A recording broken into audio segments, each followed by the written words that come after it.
They found her dying in the snow, a woman so scarred and heavy that even desperate men had turned her away. But Clara Whitaker wasn't looking for pity. She was looking for a place where survival mattered more than beauty, where strength could be earned instead of given. When mountain logger Rowan Hale dragged her half-frozen body into the brutal work camp called Iron Ridge, he expected her to run by morning. He didn't know that the woman the world had rejected would become the only thing standing between his camp and total destruction. If you're watching from anywhere in the world, drop your city in the comments below. I want to see how far Clara's story travels. Hit that like button, and let's begin. The blizzard came down like God's own hammer, turning the Wyoming wilderness into a kingdom of white violence. Clara Whitaker pressed forward through drifts that reached her thighs, her worn boots punching through crusted snow with each agonizing step. The canvas sack slung across her shoulder, containing everything she owned in this world, had grown heavier with every mile. Ice crystals formed on her eyelashes. Her lungs burned with each breath of air so cold it felt like swallowing knives. She had walked 6 miles from the mining settlement of Crosscut, where the foreman had taken one look at her and said the bunkhouse cook position had just been filled. The lie had been obvious in his eyes as they traveled over her substantial frame and lingered on the burn scars that marked the left side of her face and neck, puckered skin that told a story she rarely shared. It was the 4th rejection in as many days. The 5th, if she counted the boarding house in Denver that had mysteriously lost her reservation the moment she arrived in person. Clara had learned long ago that the world judged women by their faces first, their figures second, and their capabilities dead last. The wind shrieked through the pines, nearly knocking her sideways. Somewhere ahead, according to the whiskey-breathed prospector who'd given her directions in exchange for her last $2, lay Iron Ridge, a logging camp so remote and brutal that they took anyone willing to work. The prospector had laughed when she'd asked about it, his breath fogging in the tavern's dim light. "Lady, Iron Ridge ain't a place for delicate sensibilities. Rowan Hale runs 20 men up there cutting timber in country that'd make a grizzly think twice. They lost their last camp matron when she run off with a whiskey drummer. Hale probably ain't got the patience for another female up there. But if you're desperate enough to ask, he might be desperate enough to say yes." Desperate. The word had followed Clara like a shadow since the fire that had taken her family's ranch house 3 years ago. The fire that had killed her father and left her face permanently marked. Her mother had lasted another year before pneumonia claimed her, leaving Clara alone at 26 with no family, no prospects, and a face that made people look away. She stumbled, catching herself against a snow-laden pine. Her hands had gone numb inside her thin gloves. The world had narrowed to a white tunnel of cold and exhaustion. 1 foot forward, then another. The alternative was to stop, and stopping meant freezing to death in these mountains where spring came late and mercy came never. Through the curtain of falling snow, a light appeared, then another. Clara's heart lurched with hope so sharp it was almost painful. She pushed forward, her legs trembling with effort, and the lights resolved into the rough shapes of buildings, low structures built from raw timber, their roofs heavy with snow. Smoke rose from multiple chimneys, promising warmth and life. Iron Ridge. She had made it. Clara took 3 more steps toward the largest building, where yellow lamplight spilled from frost-rimmed windows, and then her legs simply gave out. She fell forward into the snow, too exhausted to catch herself, too cold to care. The canvas sack slipped from her shoulder. Darkness crept in from the edges of her vision, warm and inviting despite the deadly cold. "So this is how it ends," she thought distantly. "Frozen 20 yards from shelter because I wasn't strong enough to walk 20 more steps." But Clara Whitaker had not walked 6 miles through a blizzard to die within sight of her destination. She clawed at the snow, trying to drag herself forward. Her fingers found no purchase. The darkness pressed closer. Then the world tilted as strong hands gripped her shoulders and rolled her onto her back. "Christ almighty," a deep voice rumbled above her. "Another damn fool trying to reach camp in a blizzard." Clara forced her eyes open. Through the swirl of snowflakes, she saw a face that belonged in Norse legends, all hard angles and weathered bronze skin, framed by dark hair that hung past his collar and a beard that couldn't quite hide the scar cutting through his left eyebrow. Eyes the color of winter ice stared down at her with an expression caught between irritation and concern. "Can you walk?" the man demanded. Clara tried to answer, but her jaw was locked with cold. She managed a shake of her head. The man, impossibly tall and broad-shouldered beneath a heavy coat, muttered something uncomplimentary under his breath. Then he bent, scooped her up as easily as if she were a child rather than a full-grown woman of considerable size, and strode toward the lit building. "Don't die on my doorstep," he growled. "Paperwork's a nightmare." Despite everything, the cold, the exhaustion, the certainty that she was about to be thrown back out into the storm once this stranger saw her face clearly in the light, Clara felt her lips twitch toward a smile. The warmth of the building hit her like a physical blow. The man kicked the door shut behind them and carried her across a room that smelled of wood smoke, coffee, and wet wool. Men's voices fell silent. Clara was dimly aware of faces turning toward them, rough and bearded, and uniformly shocked. "Somebody get blankets," the man carrying her barked. "And coffee. Hot, not that burnt swill you animals usually drink." He deposited Clara into a chair near a cast-iron stove that radiated blessed heat. She slumped forward, her body shaking violently as feeling began returning to her extremities in waves of painful pins and needles. A rough wool blanket settled over her shoulders, another wrapped around her legs. Someone pressed a tin cup into her hands, and she clutched it gratefully, letting the heat seep into her frozen fingers. "What in blazes is a woman doing walking up the mountain in a blizzard?" an older man asked, his voice carrying the flat vowels of Swedish immigrants. "That's what I intend to find out," the tall man said. He crouched before Clara, bringing himself to eye level, and for the first time got a clear look at her face in the lamplight. She watched his expression with the weary resignation of long practice, the slight widening of the eyes as he registered the burn scars, the fractional backward movement, as if unconsciously recoiling, the careful neutrality that would follow, because whatever else he was, this man had been raised not to show open disgust. But what came instead surprised her. His gaze traveled over the scarred tissue with the clinical assessment of someone who had seen plenty of violence done to human flesh, then moved to meet her eyes directly. "Those look a few years old. Fire?" Clara nodded, finding her voice at last. It came out rough and hoarse. 3 years. Ranch house. Hurt anywhere else? Frostbite I should know about?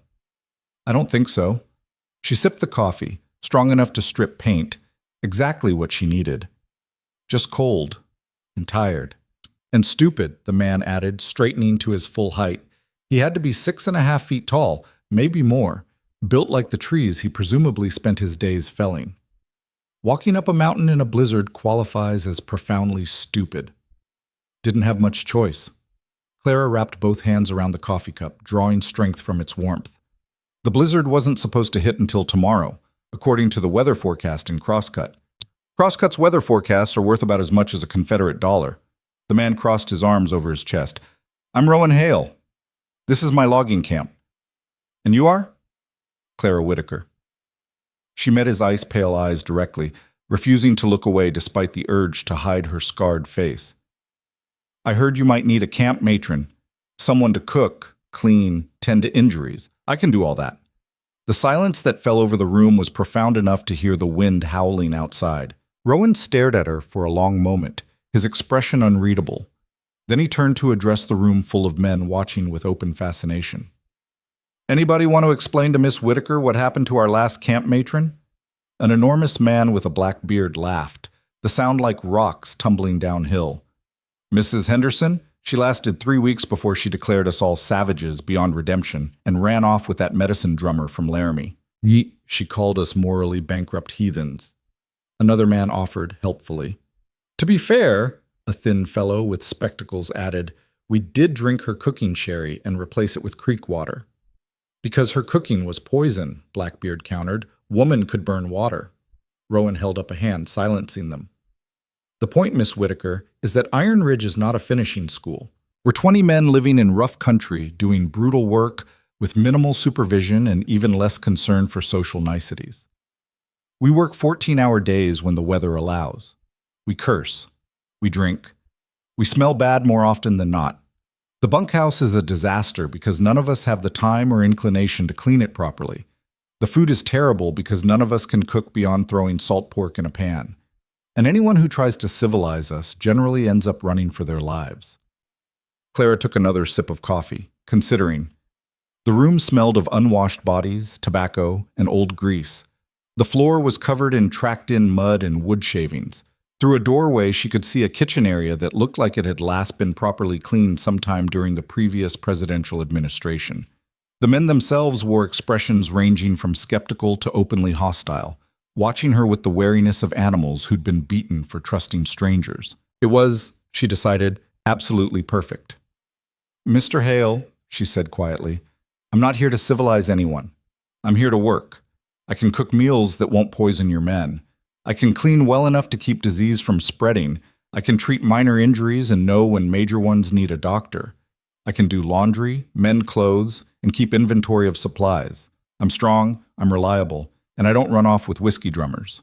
"You're also half frozen and exhausted from walking through a blizzard," Rowan pointed out. "What makes you think you can handle the work here?" Clara set down the coffee cup and slowly stood, letting the blankets fall away. She was tall for a woman, 5'9" in her stockings, and solidly built. Her hands bore calluses from hard work. The burn scars on her face extended down her neck and disappeared beneath her collar, but she stood straight despite them. "I was raised on a cattle ranch," she said. "I've branded steers, mended fences, delivered calves, and kept a household running with 2 hired men and my father. When the ranch burned, I spent the next year nursing my mother through her final illness while working at a laundry to pay for medicine and rent. Since then, I've worked as a cook, a housekeeper, a seamstress, and a nurse. I'm 26 years old and I've been supporting myself since I was 24. I'm not delicate, Mr. Hale. I'm not afraid of hard work, and I have absolutely nowhere else to go." The last sentence came out more raw than she'd intended. Clara watched Rowan's face, waiting for the pity she'd learned to hate. Instead, his eyes narrowed thoughtfully. "You got references?" "No." She might as well be honest. "I've been turned away from every position I've applied for in the past month because of my face. Most places won't even let me through the door." "So I'm supposed to hire someone with no references who admits she can't get work anywhere else? You're supposed to hire someone who can do the job and won't quit the first time things get difficult." Clara lifted her chin. "I walked 6 miles through a blizzard to get here, Mr. Hale. That ought to count for something." One of the men, a wiry fellow with red hair, laughed. "She's got sand, Rowan. I'll give her that." "Sand doesn't cook breakfast," another countered. Rowan studied her for what felt like an eternity. Clara held his gaze, refusing to beg, but unable to quite hide the desperation beneath her steady expression. This was her last chance. If he turned her away, she would have to walk back down the mountain to Crosscut, with no money, no prospects, and no hope. "Here's my offer," Rowan finally said. "You get 1 week. 7 days to prove you can handle this camp. You cook, you clean, you do whatever needs doing. The pay is $30 a month plus room and board. If you make it through the week without running off or getting yourself killed, the job's yours permanent. But if you can't hack it, I put you on the first supply wagon back to town with enough money for a train ticket wherever you want to go. Deal?" Clara didn't hesitate. "Deal." "Good." Rowan turned to the assembled men. "This is Miss Whitaker. She's our camp matron on trial. Any man who gives her grief will answer to me personally. Understood?" The men nodded, their expressions ranging from curious to doubtful. "Sven," Rowan continued, addressing the older Swedish man, "show Miss Whitaker to the matron's quarters. Make sure there's firewood and fresh water. The rest of you get back to whatever you were doing before we had company." The men dispersed, returning to card games and conversation in small clusters. Sven, a weathered man in his 50s with kind blue eyes, gestured for Clara to follow him. "Come, miss. The quarters aren't fancy, but they're warm and private." Clara retrieved her canvas sack and followed him through a side door into the frigid night air once more.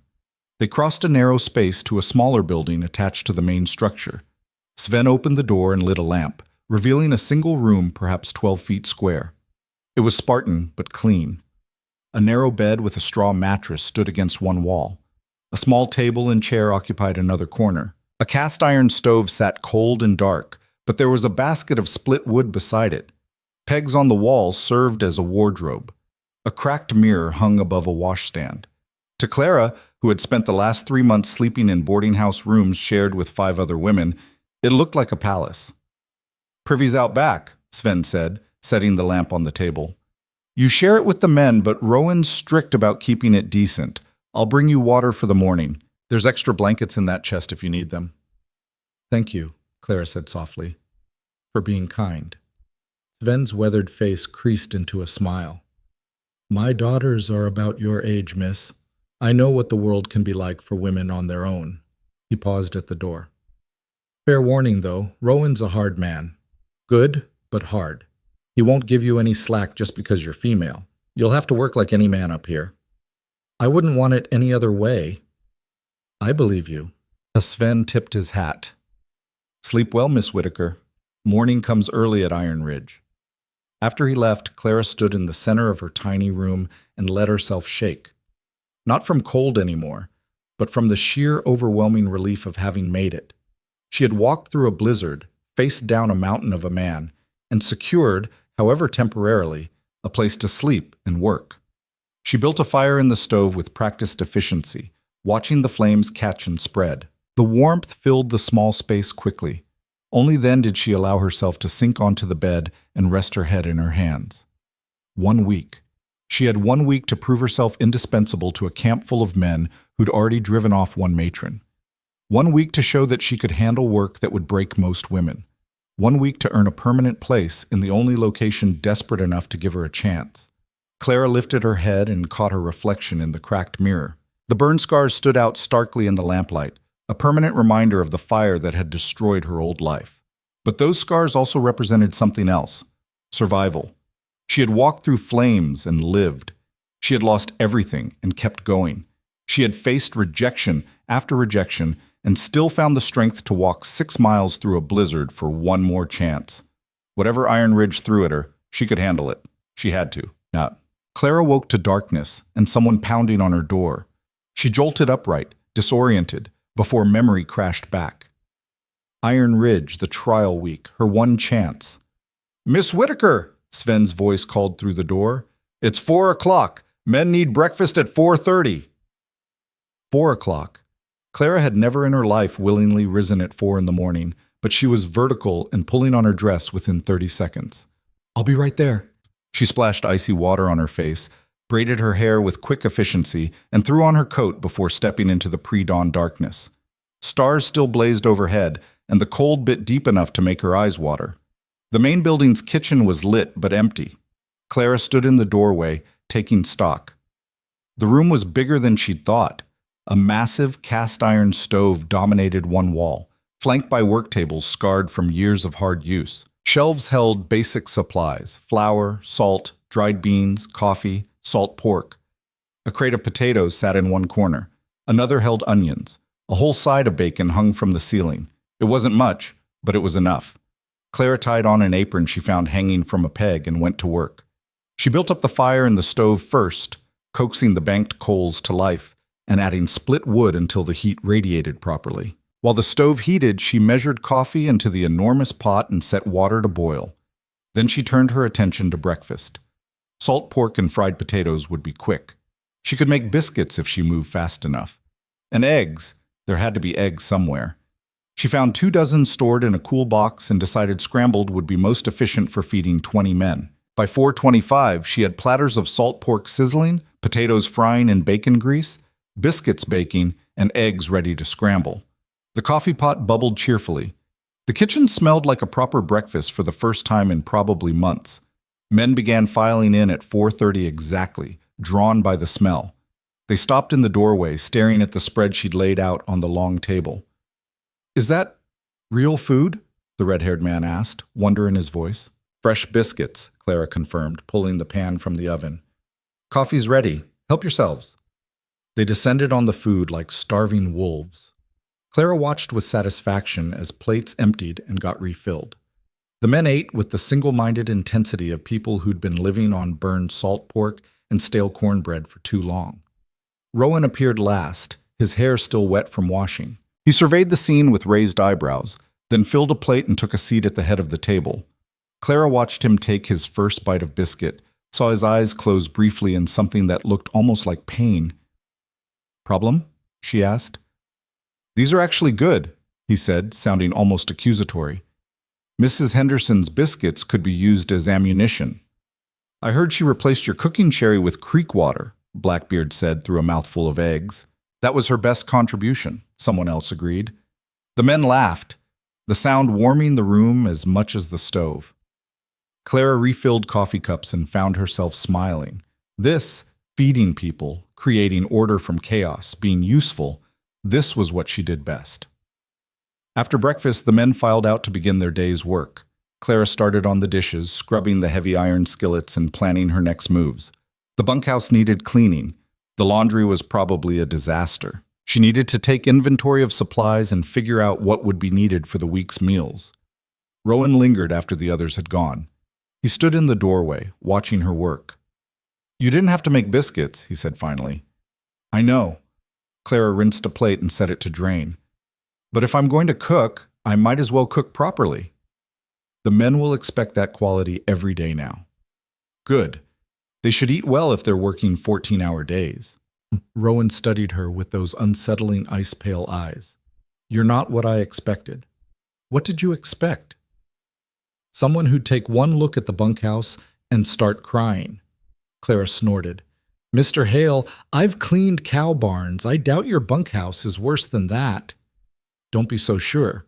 But there was the ghost of a smile on his face as he turned to leave. "We head out to the cutting site at 5. We'll be back at sunset. If you need anything, Sven stays behind to maintain equipment. He can help." "I'll manage." After he left, Clara dried her hands and went to inspect the bunkhouse. It was, indeed, worse than a cow barn.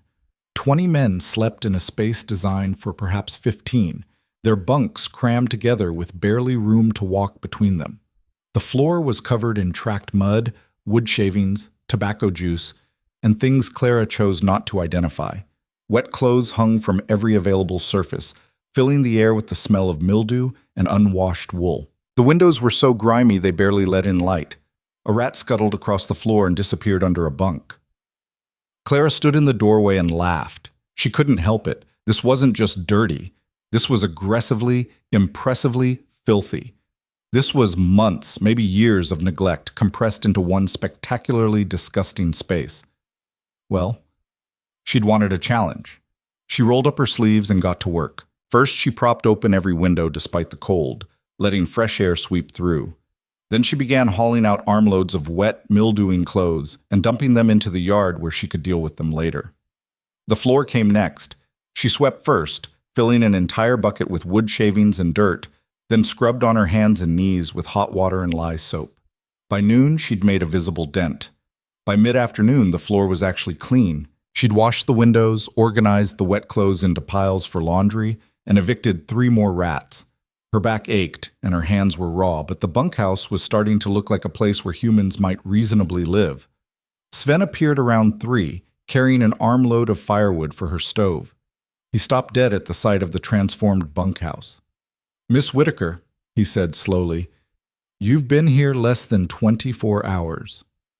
Is that a problem?" "No, miss. It's a miracle." He set down the wood and surveyed her work with approval. "The men are going to think they've died and gone to heaven." "Or that you hired a witch," Clara said, wringing out her scrub rag. "Either way, they'll have clean floors to walk on." She spent the last hours before sunset starting on laundry and preparing supper. Venison stew with vegetables, fresh bread, and dried apple cobbler made from supplies she'd found in the back of the pantry. When the men returned at dusk, tired and covered in sawdust, they stopped at the bunkhouse door and stared. "Did we walk into the wrong building?" Redhair asked. "You can actually see the floor," Blackbeard marveled. "And it doesn't smell like death," another added. They filed in slowly, touching the clean surfaces as if to confirm they were real. Several men stood by their bunks with expressions of pure confusion, clearly uncertain what to do with this transformation. Rowan was last to enter.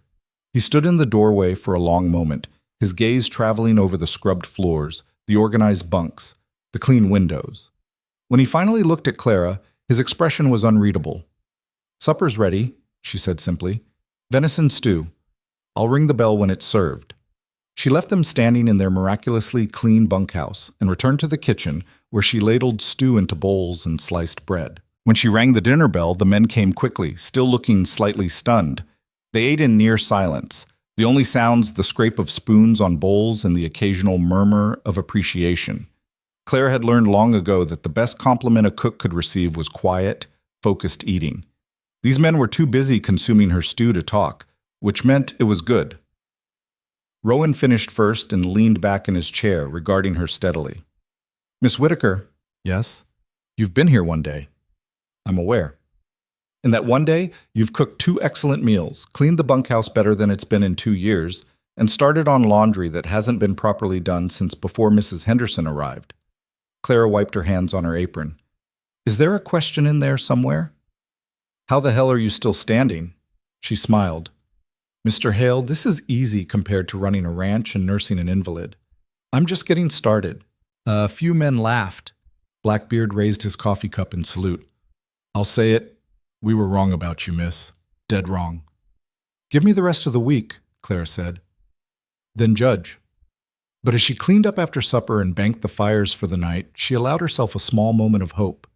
1 day down, 6 to go, and for the first time in 3 years, she felt like she might have found a place where her scars didn't matter, where what she could do was more important than how she looked. In this brutal, beautiful camp at the edge of the wilderness, Clara Whitaker had finally found somewhere she could belong. She just had to survive long enough to prove it. By the 4th morning, the men of Iron Ridge had stopped looking surprised when they walked into a clean bunkhouse and sat down to real breakfast.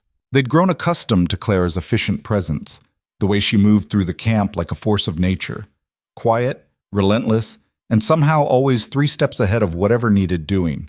The skepticism had faded from their eyes, replaced by something cautiously approaching respect. Clara stood at the stove flipping Johnny cakes while bacon sizzled in the pan beside her. Through the window, she could see dawn breaking over the mountains, painting the snow-covered peaks in shades of rose and gold. The beauty of this place still caught her by surprise, the way the morning light transformed the brutal wilderness into something almost gentle. "Miss Whitaker?" She turned to find young Tommy Fletcher hovering in the doorway, his cap twisted between his hands. At 19, he was the youngest logger in camp, a rail-thin kid from Ohio who'd come west looking for adventure and found brutal labor instead. His face bore the perpetual anxiety of someone trying to prove himself among harder men. "What is it, Tommy?" I split my trousers yesterday. Clean through the seat, and I don't have another pair that ain't got holes already." His face flushed crimson. "I know mending ain't part of your job, but Mrs. Henderson used to—" "Bring them after breakfast," Clara interrupted. "I'll patch them before you head out to the cutting site." The relief on his face was almost comical. "Thank you, miss. I can pay you.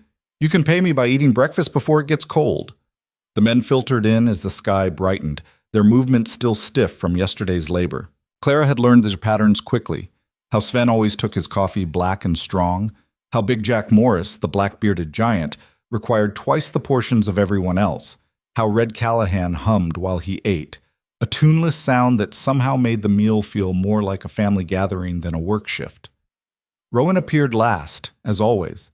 He'd been keeping his distance since that first night, watching her work from afar with those unsettling pale eyes, but saying little. Clara couldn't tell if he was waiting for her to fail, or simply didn't know what to make of a woman who could scrub floors all day and still produce meals that had grown men sighing with contentment. This morning, though, he paused beside her at the stove. "We're moving to a new cutting site today, farther up the mountain. Men won't be back until well after dark." Clara nodded, already calculating the adjustment to her schedule. "I'll keep supper warm and leave the coffee on. Site's about 2 hours hike from here. If there's trouble, injury, equipment failure, we might not make it back at all tonight. Then I'll keep watch and have food ready whenever you return." Something shifted in his expression. Not quite approval, but close. "Sven's staying behind again. He'll be working on saw maintenance in the equipment shed if you need anything." "I'll be fine, Mr. Hale." He studied her for a moment longer, then nodded and moved to fill his plate. Clara returned her attention to the Johnny cakes, but she felt the weight of his gaze several times during the meal, as if he was trying to puzzle out some mystery she presented. After breakfast, while the men assembled their gear and prepared for the long hike to the cutting site, Clara collected Tommy's torn trousers and settled by the window with her sewing basket. The fabric was worn thin in places, the tear extensive, but nothing she couldn't fix. She worked quickly, her needle moving in small, precise stitches that would hold under the strain of hard labor. Through the window, she watched the men depart. a line of figures moving into the forest with axes and saws over their shoulders, their breath fogging in the cold morning air. Rowan walked at the front, his height making him easy to track even at a distance. Big Jack brought up the rear, his massive frame almost comical next to Tommy's gangly youth. Then they were gone, swallowed by the trees, and the camp fell into unusual quiet. Clara finished the trousers, set them aside for Tommy's return, and turned her attention to the day's work. She'd developed a routine over the past few days: mornings for cooking and cleaning, afternoons for laundry and mending, evenings for meal preparation. But today, with the men gone for extended hours, she had time for a project that had been nagging at her since she arrived. The camp's medical supplies were a disaster. She'd discovered them 2 days ago while searching for spare rags, a battered wooden box shoved under a shelf in the storage room, its contents a chaotic jumble of bandages, tinctures, and medicines so old their labels had faded to illegibility. In a logging camp where men worked with axes and saws and falling trees, proper medical supplies weren't a luxury.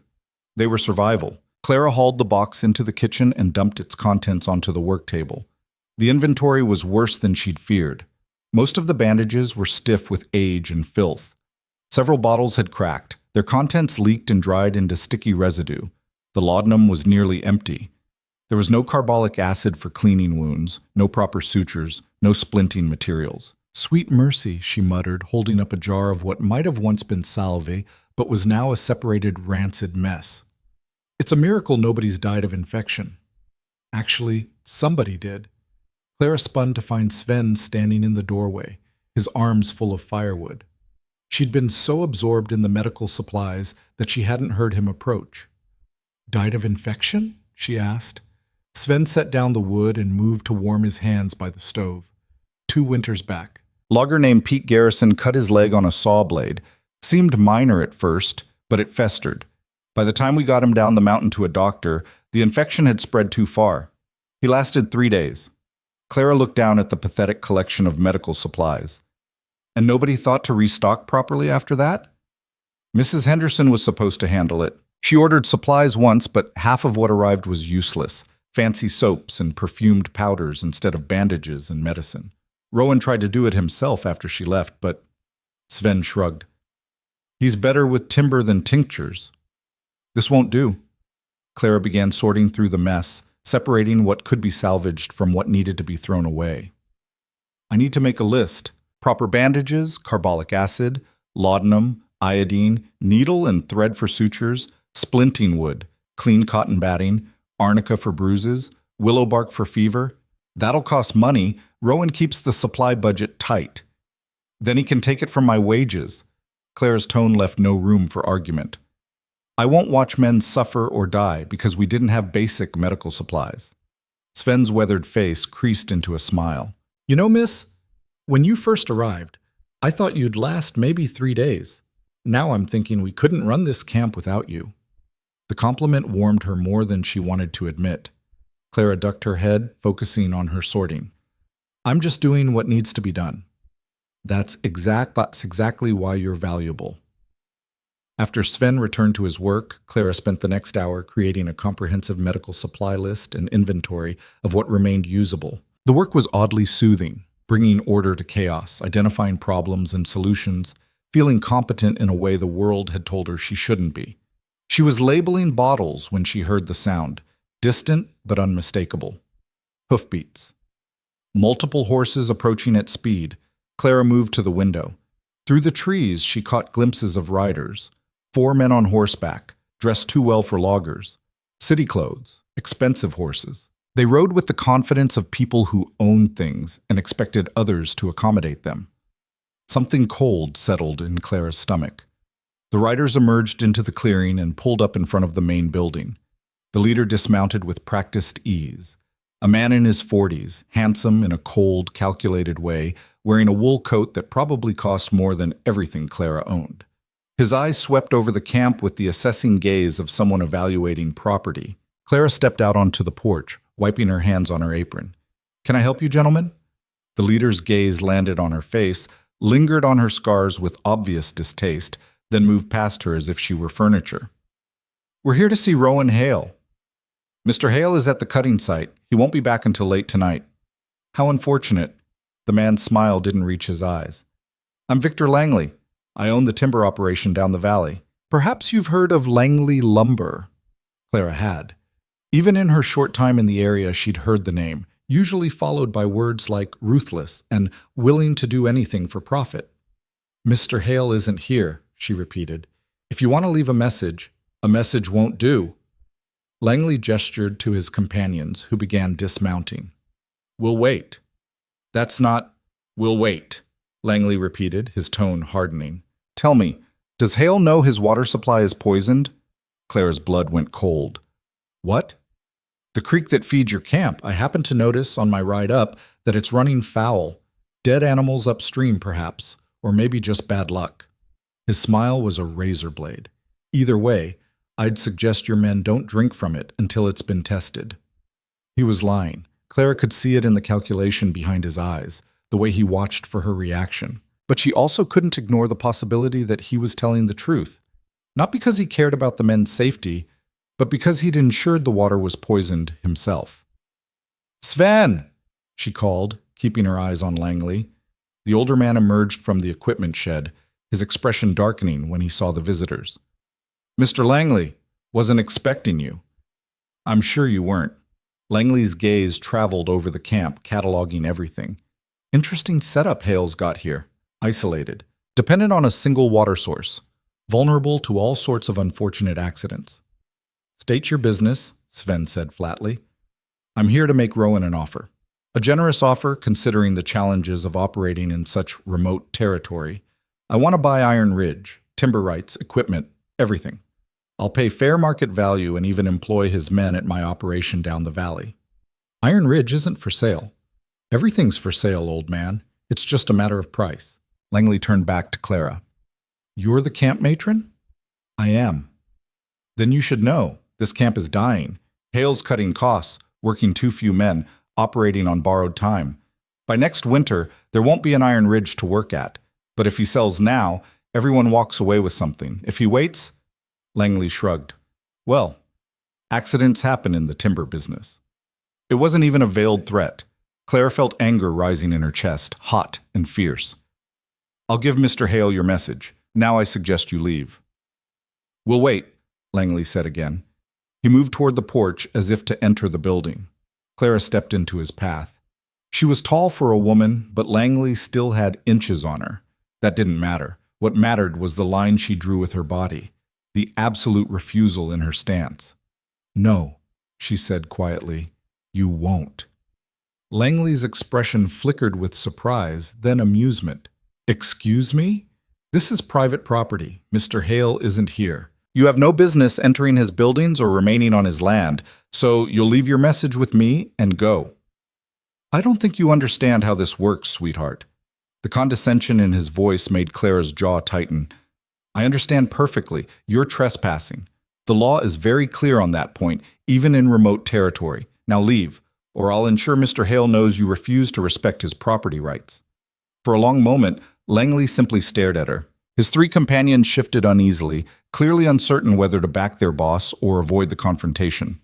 Sven had moved closer, his hand resting on the axe handle tucked into his belt. Finally, Langley laughed, a cold, brittle sound. You've got fire in you. I'll give you that. Shame about the face, though. Must make life difficult. Clara didn't flinch. She'd heard worse, and from better men. Your message? Tell Rowan I'm making him a one-time offer. $50,000 for Iron Ridge and all timber rights. The offer expires in 1 week. After that, he smiled again. After that, the price drops considerably, along with his options. He remounted his horse with theatrical flourish, his men following suit. But before leaving, Langley leaned down, his voice pitched for Clara alone. Check your water supply, matron. You might be surprised what you find. Then they were gone, hoofbeats fading into the forest. Clara stood on the porch, her heart hammering, until Sven touched her shoulder. You handled that well, miss. He wasn't bluffing about the water, was he? Sven's expression turned grim. No, I'd bet my life he poisoned it himself. They found the evidence an hour later, a rotting deer carcass wedged into the narrow section of creek about 100 yards upstream from the camp's water collection point. The animal hadn't died naturally and fallen there. It had been deliberately placed, weighted down with rocks to ensure it would foul the water supply thoroughly before anyone noticed. Clara stared at the bloated corpse, bile rising in her throat. This wasn't business competition. This was attempted murder disguised as misfortune. "We need to tell Rowan," Sven said. "We need to fix this first." Clara's mind was already working through solutions. "Can we remove the carcass and clean the stream? It'll take hours, and even then, the water might not be safe." "What about the spring on the North Ridge? The one you mentioned the other day?" Sven nodded slowly. "It's clean. Feeds into a different watershed entirely, but it's a steep hike, and we'd need to haul water by hand until we could rig a proper system." "Then that's what we'll do." Clara turned away from the fouled creek, her jaw set. "You handle removing the carcass. I'll start hauling water from the spring. We'll have enough for drinking and cooking by the time the men return. Miss Whitaker, that's hours of hard labor." "I'm aware." She was already walking back toward camp, calculating. The spring was a 40-minute climb up the ridge. She could carry perhaps 4 gallons per trip. The men would need at least 30 gallons for drinking, cooking, and basic washing when they returned. That meant 8 trips, maybe more. She didn't hesitate. Clara found every bucket, pot, and container in camp that could hold water. She rigged a carrying yoke from 2 lengths of wood and rope, hung buckets from each end, and set off for the spring. The climb was brutal. The trail, barely more than a game path, wound up through dense forest and overexposed rock faces slick with ice. Clara's legs burned with effort. The yoke dug into her shoulders. But she kept moving, one step at a time, because the alternative was letting the men return to poisoned water and proving Langley right about the camp's vulnerability. She made the first trip in 45 minutes, hauling 8 gallons of crystal-clear spring water back to camp.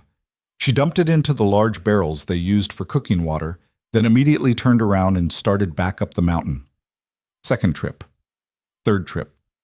The sun climbed higher, then began its descent. Clara's shoulders were raw where the yoke rubbed. Blisters formed on her hands from gripping the buckets.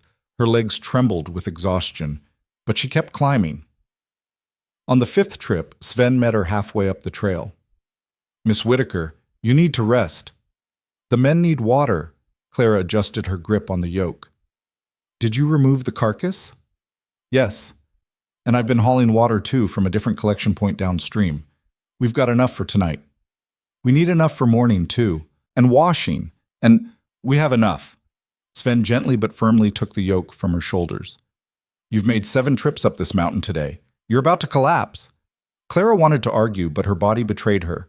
Her legs were shaking so badly she could barely stand. When had she last eaten?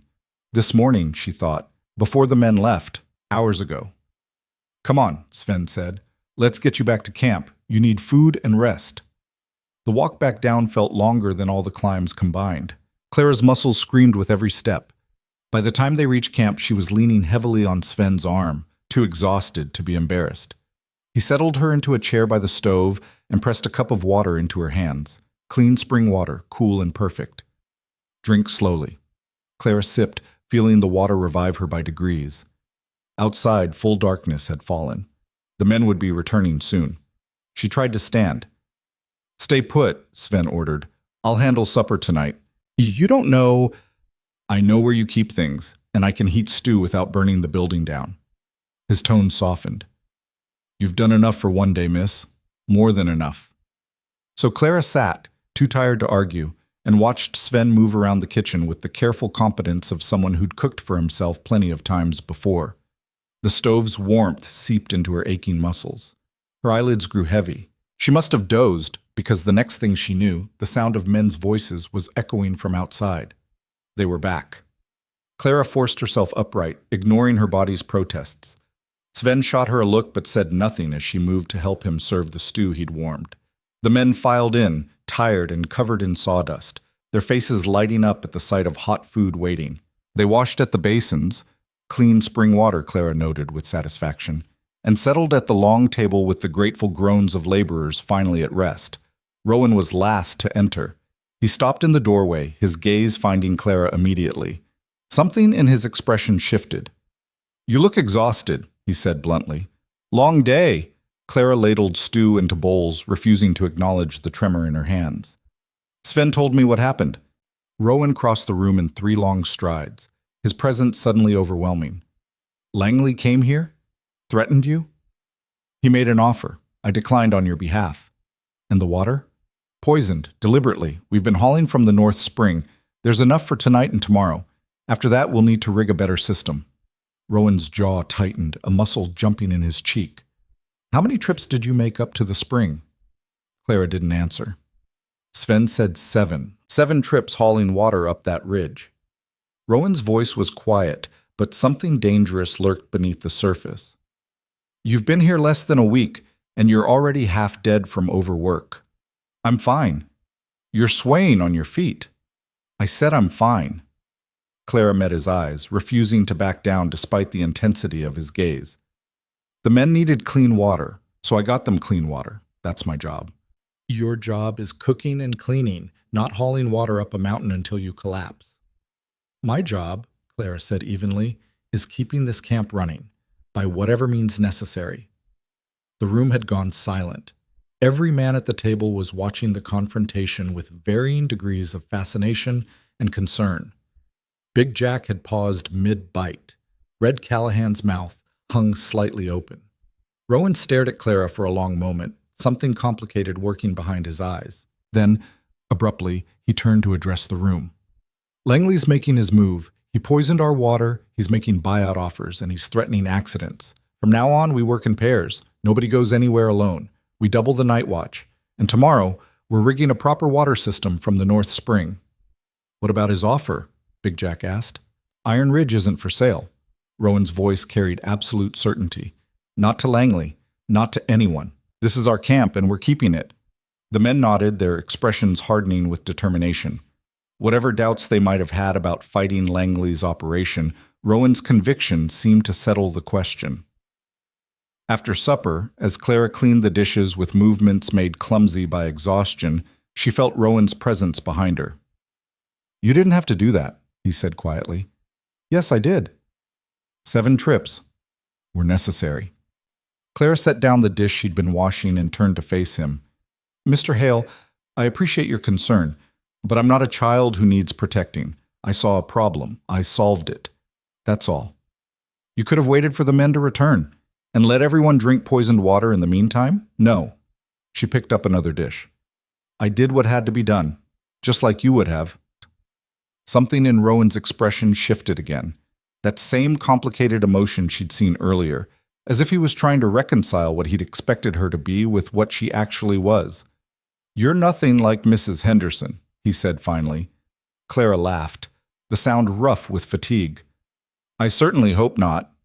I mean it. Rowan leaned against the work table, his arms crossed. She spent 3 weeks complaining about how hard everything was. You've spent 6 days making hard things look easy. They're not easy. I'm just good at not complaining. Why? The question caught her off guard. Why what? Why work yourself to exhaustion for a camp full of strangers? Why stand up to a man like Langley when you've only been here a few days? Why? He gestured vaguely at her scarred face. Why take a job in the middle of nowhere when you could probably find easier work in a city? Clara set down the dish very carefully. She'd known this conversation would come eventually. Men always wanted to know why. Why a woman with scars worked so hard.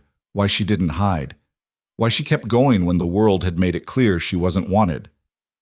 Because, she said quietly, this is the only place that gave me a chance, and I protect what's mine. Yours? Iron Ridge is mine now, too. Maybe I've only been here 6 days, but I've scrubbed its floors, cooked its meals, hauled its water. I've earned my place here, and I'll be damned if I let some dressed-up bully take it away. Rowan studied her in the lamplight, his ice-pale eyes seeing more than she wanted to show.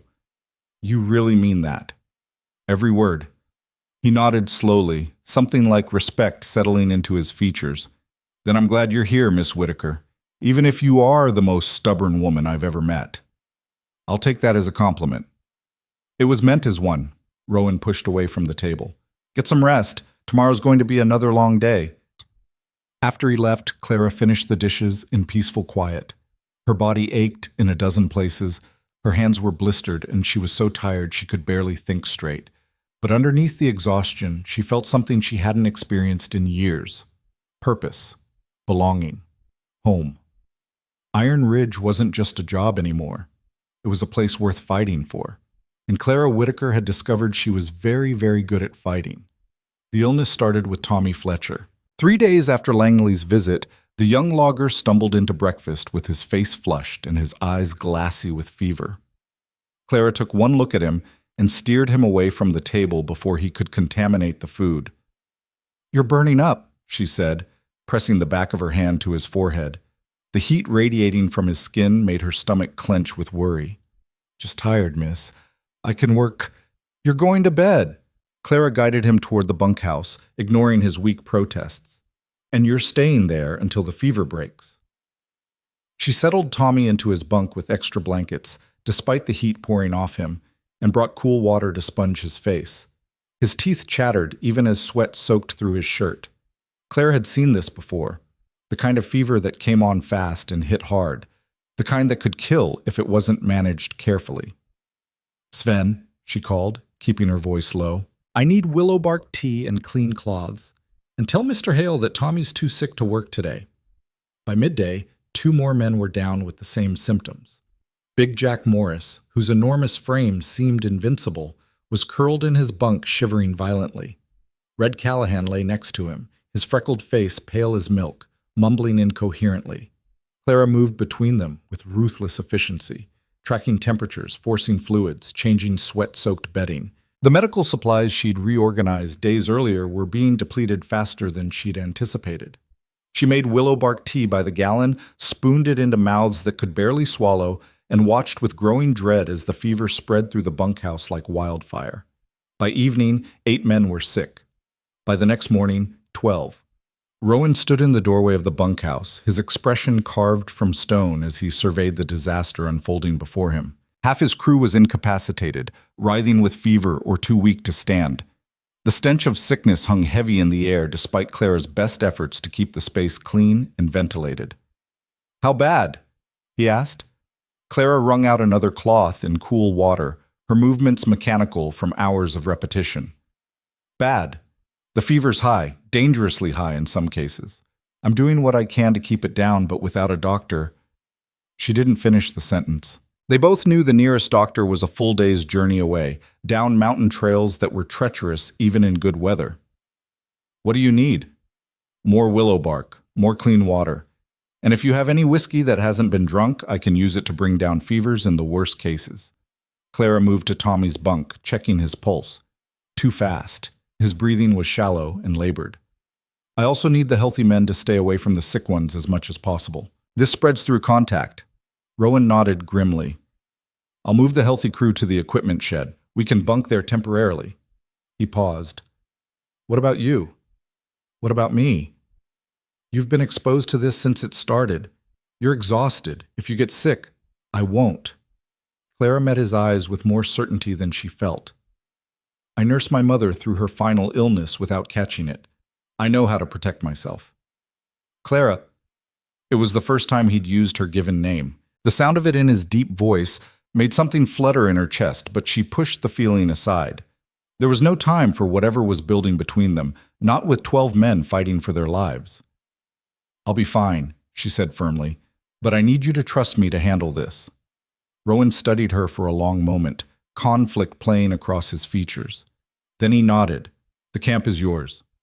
Tell me what you need, and I'll make it happen." Over the next 48 hours, Clara discovered reserves of strength she hadn't known she possessed. She slept in snatches, curled in a chair by the stove so she could wake every hour to check on the sickest men. She cooked thin broths and forced them down throats that wanted to reject everything. She changed bedding so frequently that the laundry piled up in mountains she couldn't address.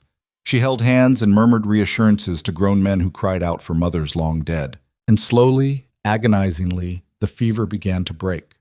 Tommy was first. On the 3rd morning, Clara checked his temperature and felt the heat beginning to subside. His eyes, when they opened, were clear for the first time in days. "Miss Whitaker?" His voice was a hoarse whisper. "Shh, don't try to talk." Clara helped him sip water, relief flooding through her so intensely it made her hands shake. You're through the worst of it. Thought I was dying. You almost did. She smoothed the damp hair back from his forehead. But you're too stubborn for that. By evening, Big Jack's fever had broken too. Then Red Callahan's. One by one, the men began the slow climb back toward health, leaving Clara hollow with exhaustion but fiercely triumphant. She had kept them alive. All 12 of them would recover. She was changing the bedding on the last bunk when her vision swam. The room tilted sideways. Clara grabbed the bedpost to steady herself, but her legs had turned to water. She had just enough time to think, oh no, before the floor rushed up to meet her.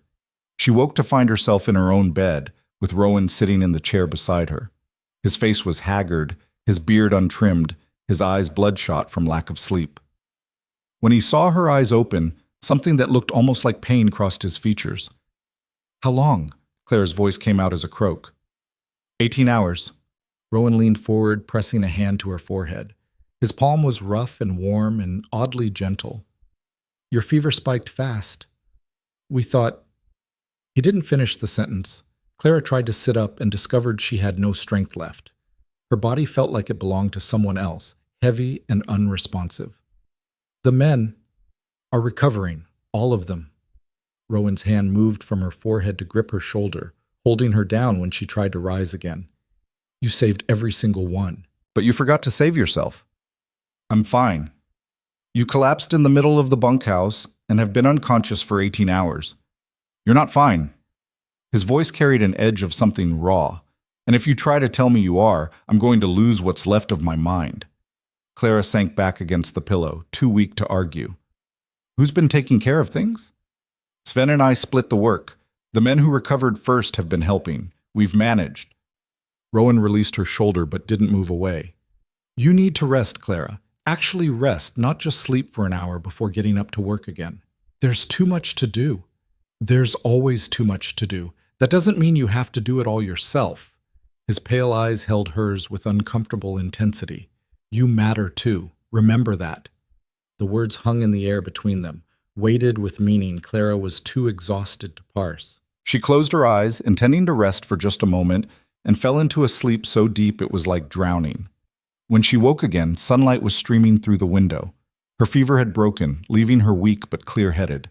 Clara managed to sit up, moving slowly to test her strength. Her body ached in a dozen places, but she could stand. That was enough. She found her clothes, freshly laundered, she noted with surprise, and dressed carefully. The mirror showed a woman who looked like she'd been through a war. Her face was pale beneath the burn scars, her eyes shadowed with exhaustion. But she was alive, and so were the men she'd fought to save. The camp was unusually quiet when she emerged. Clara made her way to the main building and found Sven in the kitchen, attempting to flip pancakes with mixed success. Miss Whitaker. He nearly dropped the spatula. You should be in bed. I've been in bed long enough. Clara tied on her apron, the familiar weight of it settling over her shoulders like armor. How are the men? All recovering. Tommy and Big Jack are already back on light duty. The others should be fit for work in another day or two. Sven studied her with concern. You gave us a terrible scare. I'm harder to kill than I look. Clara surveyed the kitchen, noting the dishes piled in the basin, the flour scattered across the work table, the faint smell of something burned. Let me take over here. Rowan said you're to rest for 3 full days. Rowan doesn't get to dictate my recovery schedule. But Clara's tone was fond rather than sharp. I'll take it easy. Light work only. But I'm not going to lie in bed while there's food to cook. They fell into an easy rhythm, Clara cooking while Sven handled the heavier tasks. The men filtered in for breakfast, looking healthier than they had in days, their faces lighting up when they saw Clara at the stove. You're up. Tommy's grin was bright enough to light the room. We were worried. Takes more than a fever to stop me. Clara ladled eggs onto plates. How are you feeling? Weak as a kitten, but alive, thanks to you. Big Jack approached, his massive frame still moving carefully, as if testing its restored strength. Miss Whitaker, I don't have fancy words, but you saved my life, all our lives.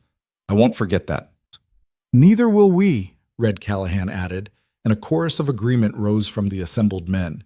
Clara felt heat rising to her cheeks that had nothing to do with fever. I was just doing my job. Your job is cooking and cleaning, Big Jack countered. Nursing 12 men through deadly fever while working yourself into collapse? That's something else entirely. Rowan appeared in the doorway, and the room fell silent.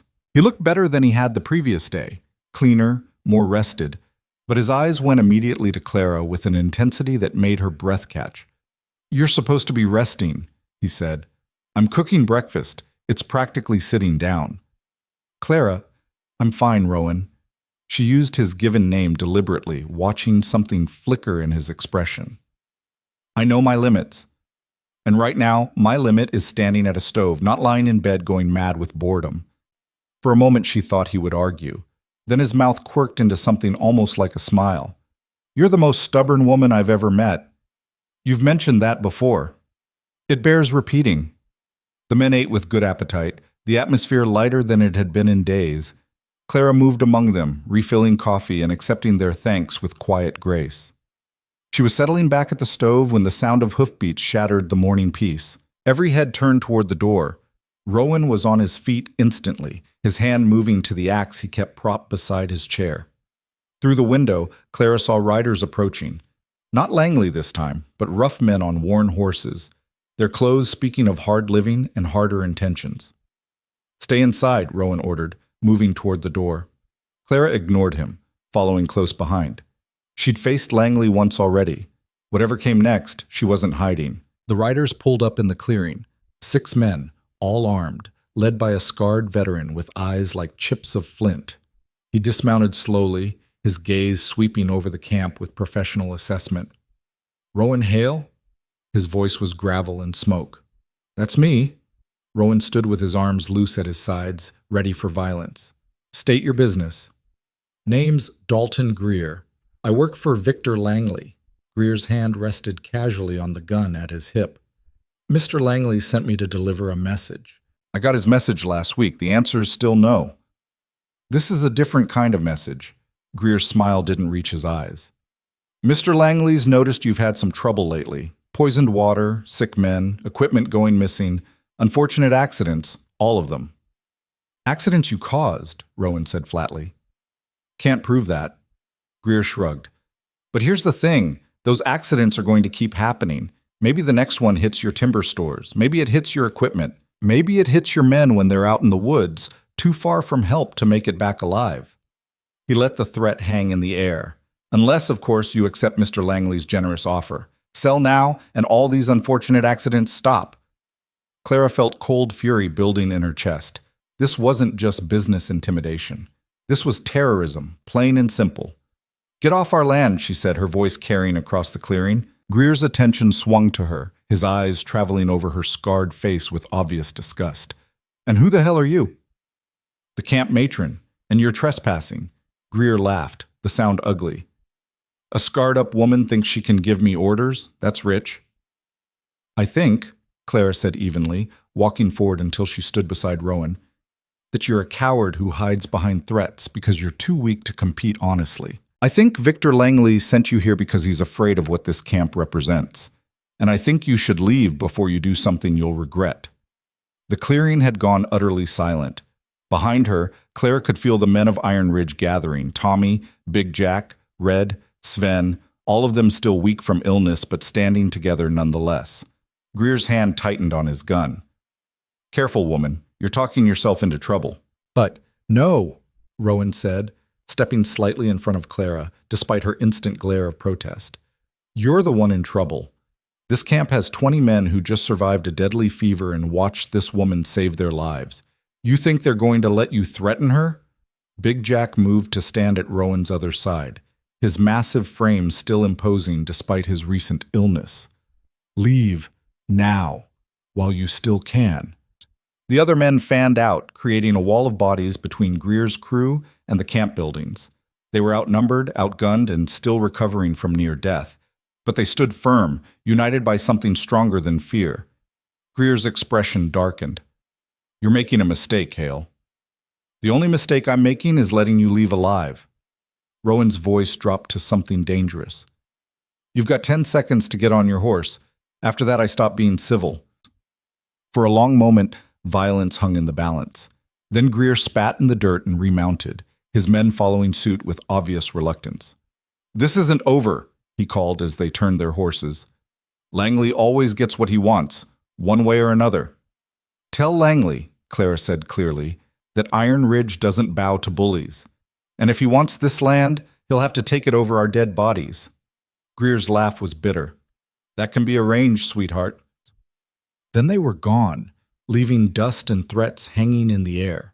The moment the riders disappeared into the trees, Clara felt her legs start to shake. The adrenaline that had kept her upright was draining away, leaving exhaustion in its wake. She swayed, and Rowan's arm came around her waist, steadying her. "You just challenged a hired gun to a fight," he said, his voice rough with something between admiration and exasperation, "while recovering from a deadly fever." "Someone had to." Clara leaned into his strength, too tired to maintain her independence. "And you looked like you were about to do something violent." "I was." His arm tightened around her. "I still might." "We need a better plan than violence." Clara straightened, forcing strength back into her spine. "Langley's escalating, the water poisoning, the illness, now armed threats. He's building toward something." "An assault on the camp," Sven said grimly. "He'll wait until we're weakest, then hit us with everything he has." "Then we don't give him that chance." Clara's mind was already racing ahead, assembling pieces of a plan. "We need to go on a fence, find evidence of his sabotage, document the threats, build a legal case strong enough to bury him." "This is the frontier," Big Jack pointed out. "Law moves slow out here. We might not have time for legal cases." "Then we make time." Clara pulled away from Rowan's supporting arm, standing on her own, despite the way her body protested. "I'm going to town tomorrow. I'll talk to the sheriff, the land office, anyone who might have records of Langley's business dealings. If he's been doing this to other camps, there'll be a trail." "You're in no condition to make a day's journey down the mountain," Rowan objected. "I'll manage." Clara met his eyes, seeing the argument forming there. "This is what I do, Rowan. I see problems, and I fix them. You can't protect me from this one." "I can damn well try." "Then try by coming with me." The words were out before Clara could reconsider them. Two people asking questions will get better answers than one, and if Langley's men are watching the camp, they'll be less likely to strike with both of us gone and the men forewarned. Rowan's jaw worked as he considered. Clara could see the battle playing out behind his eyes, the instinct to keep her safe warring with the recognition that she was right. "Fine," he said finally. "We leave at dawn, but you rest for the remainder of today, or the deal's off." Clara nodded, too relieved to argue. As she turned back toward the building, she caught the expressions on the men's faces, knowing smiles, raised eyebrows, nudges exchanged when they thought she wasn't looking. They saw what was building between her and Rowan, even if neither of them was ready to name it yet. The rest of the day passed in a haze of preparation. Clara rested as ordered, but her mind refused to settle. She kept circling back to the same problem: how to stop a man like Langley when he controlled so much of the region's timber business, when he had money and men and a complete absence of conscience. That evening, as she was inventorying supplies for the trip, Rowan appeared in the doorway of her small room. He held a bundle wrapped in oilcloth. "What's this?" Clara asked. "Open it." She unwrapped the cloth to find a heavy wool coat lined with fleece and clearly expensive. It was well made, practical, and sized for a woman of her height and build. "This is too fine," she protested. "I can't—" "It belonged to my mother."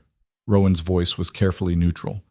"She was about your size, and she would have wanted someone to use it rather than let it rot in a trunk." Clara ran her fingers over the wool, feeling the quality of the weave. "Your mother died 5 years ago, along with my father and younger brother. Avalanche took our family cabin while I was away buying supplies." The words came out flat, emotionless, but Clara heard the old grief beneath them. "I built Iron Ridge after that. Needed somewhere to pour all the anger." She looked up at him, seeing him clearly for the first time. Not just the hard mountain man who ran a brutal logging camp, but a person who'd lost everything and built something new from the wreckage.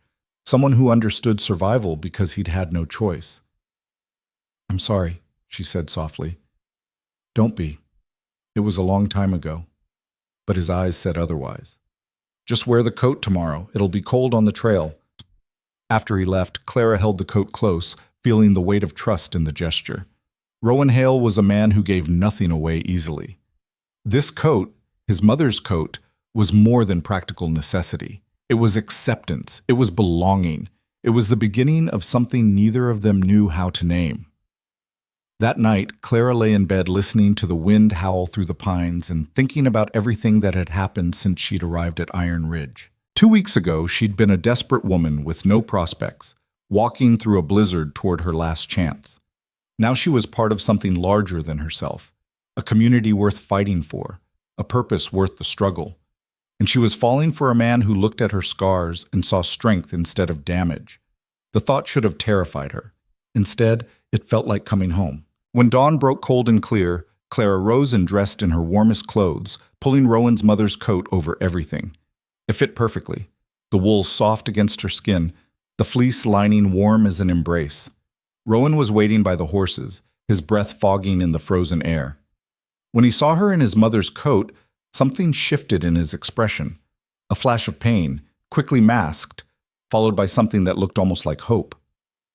"Ready?" he asked. Clara swung into the saddle with practiced ease, ignoring the lingering weakness in her limbs. "Ready?" They rode out as the sun touched the mountain peaks with gold, leaving Iron Ridge behind them. But Clara carried the camp with her, in the weight of the coat, in the purpose driving her forward, in the knowledge that she had finally found a place worth defending. Whatever came next, they would face it together. And together they just might be strong enough to win. The trail down from Iron Ridge cut through forest so dense the sunlight barely penetrated, turning the world into cathedral shadows and frozen silence. Clara's horse picked its way carefully over ice-slicked rocks, while Rowan rode ahead, his broad shoulders moving with the easy rhythm of a man born to the saddle.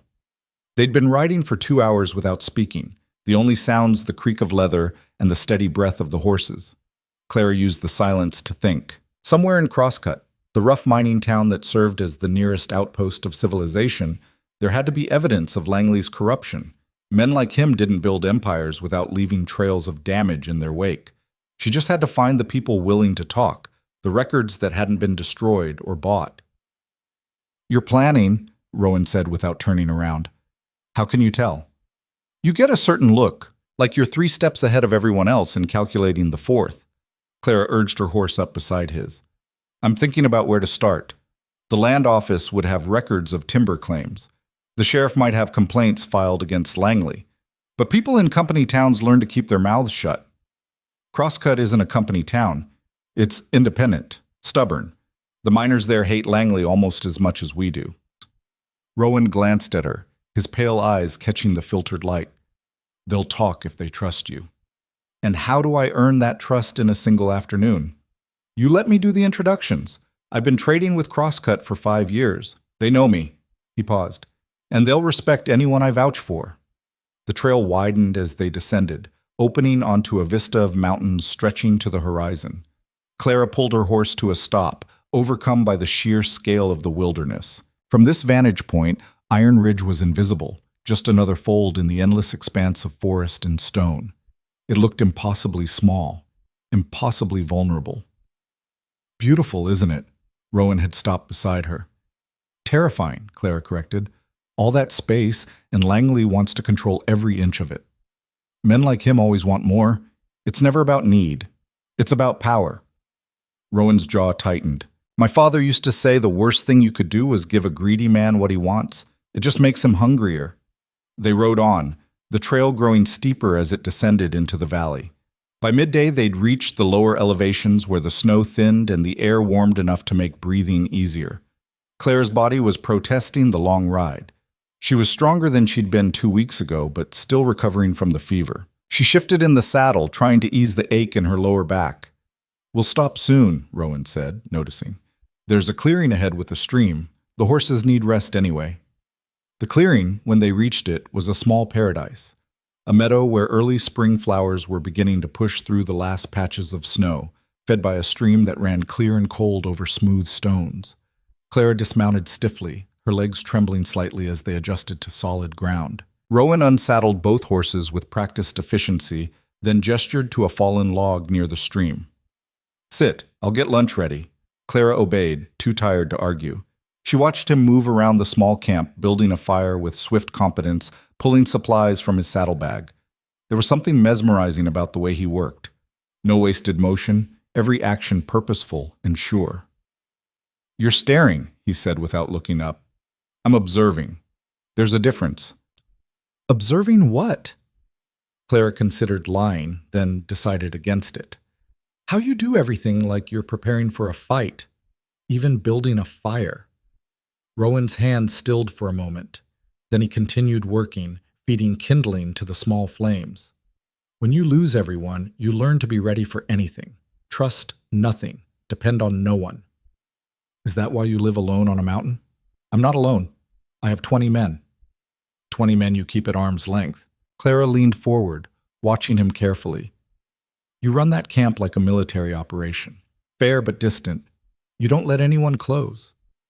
Close gets you hurt." Rowan set a pan on the fire, adding salt pork and beans from a tin. "I learned that the hard way." "So did I." Clara touched the scars on her face unconsciously. "But shutting everyone out isn't the same as protecting yourself. It's just another kind of dying." Rowan looked up at that, his ice-pale eyes meeting hers with sudden intensity. "You don't shut people out." "Not anymore. I did for a while after the fire, hid from the world because I thought being invisible was safer than being seen." She smiled sadly. "But invisible is the same as not existing. I'd rather be scarred and alive than perfect and dead inside." They ate in silence after that, but it was a different kind of quiet, charged with things neither of them knew how to say. When they'd finished and doused the fire, Rowan helped Clara back into the saddle, his hands lingering on her waist a fraction longer than necessary. "We should reach Crosscut by mid-afternoon," he said, his voice rougher than usual. "Stay close once we're in town. Langley might have men watching." Crosscut appeared through the trees like a fever dream, a jumble of buildings clinging to the hillside, connected by muddy streets and wooden walkways. Smoke rose from a dozen chimneys. The sound of hammering echoed from somewhere deep in the mines. Men moved between buildings with the purposeful stride of workers between shifts. Clara and Rowan rode down the main street, drawing curious glances. A woman on horseback wasn't unusual, but a woman with Clara's scars was memorable. She felt the familiar weight of stares, saw the flicker of reaction in faces as people registered her appearance. But she kept her head high, her expression neutral. They stopped at the land office first, a squat building with a hand-painted sign and windows that hadn't been cleaned in months. Inside, a clerk with ink-stained fingers looked up from his ledger with obvious irritation. "Land office is closed for—" He stopped when he saw Rowan. "Hail. Didn't expect you down from the mountain." "Marcus." Rowan nodded a greeting. "I need to see the timber claim records, specifically anything filed by Victor Langley in the past 3 years." Marcus's expression shuddered immediately. "That's public record, but Mr. Langley don't like people poking into his business." "I'm not asking what Langley likes." Rowan leaned on the counter, his size suddenly intimidating in the small space. "I'm asking for public records I'm legally entitled to see." "Look, Hale, I got a family to feed. Langley controls half the timber business in this valley. I can't afford to—" "How much does Langley pay you to keep his records private?" Clara interrupted, her voice sharp. "Because that's what we're talking about here, isn't it? You're not protecting your job, you're being paid to obstruct justice." Marcus flushed. "Now see here. I don't know who you think. I think you're a man who knows right from wrong and is choosing wrong because it's easier." Clara moved to stand beside Rowan. "Langley poisoned our water supply. He made our men sick. He sent armed men to threaten us, and he's going to keep doing it to every independent operation in this valley until someone stops him. So you can either show us those records and be part of the solution, or you can refuse and be part of the problem. Your choice." The clerk stared at her, clearly unused to being challenged. Then his gaze shifted to Rowan. "She always this direct?" "Always." There was a note of pride in Rowan's voice. Marcus sighed, the sound of a man surrendering to inevitability. "If anyone asks, you didn't get these from me." He disappeared into a back room and returned with a stack of ledgers. Langley's filed claims on 17 different parcels in the past 3 years. Half of them were previously owned by smaller operations that mysteriously went bankrupt or abandoned their claims. Clara opened the first ledger, scanning the entries. The pattern was obvious once you knew to look for it. Small, independent operators filing claims, operating for 6 months to a year, then suddenly selling out to Langley for a fraction of the land's value. In 3 cases, the previous owners had died in accidents before the claims transferred. "Do you have names of the previous owners?" Clara asked. "Any of them still alive and in the area?" Marcus consulted his records. "There's one. Widow by the name of Sarah Chen. Her husband owned a small mill operation 2 valleys over. Died in an equipment failure about 18 months ago.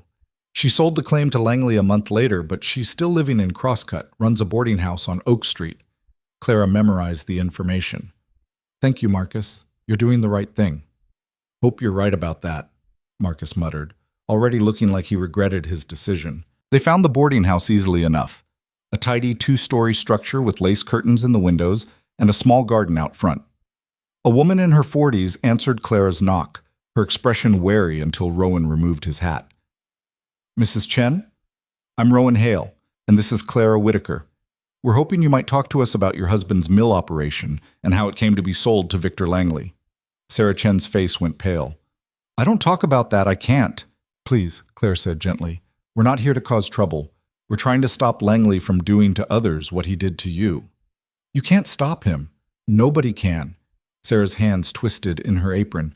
"He's too powerful, too connected. Fighting him just gets people killed." "Your husband," Clara said quietly. "The equipment failure. It wasn't an accident, was it?" Sarah's eyes filled with tears. "The sheriff called it an accident, said the saw blade mount failed, but my Thomas maintained that equipment like it was sacred. He would never have let it get to the point of failure." She wiped her eyes roughly. 3 days before he died, Langley came to our mill with an offer. Thomas turned him down flat, said he'd built that operation with his own hands and he wasn't selling it to a vulture.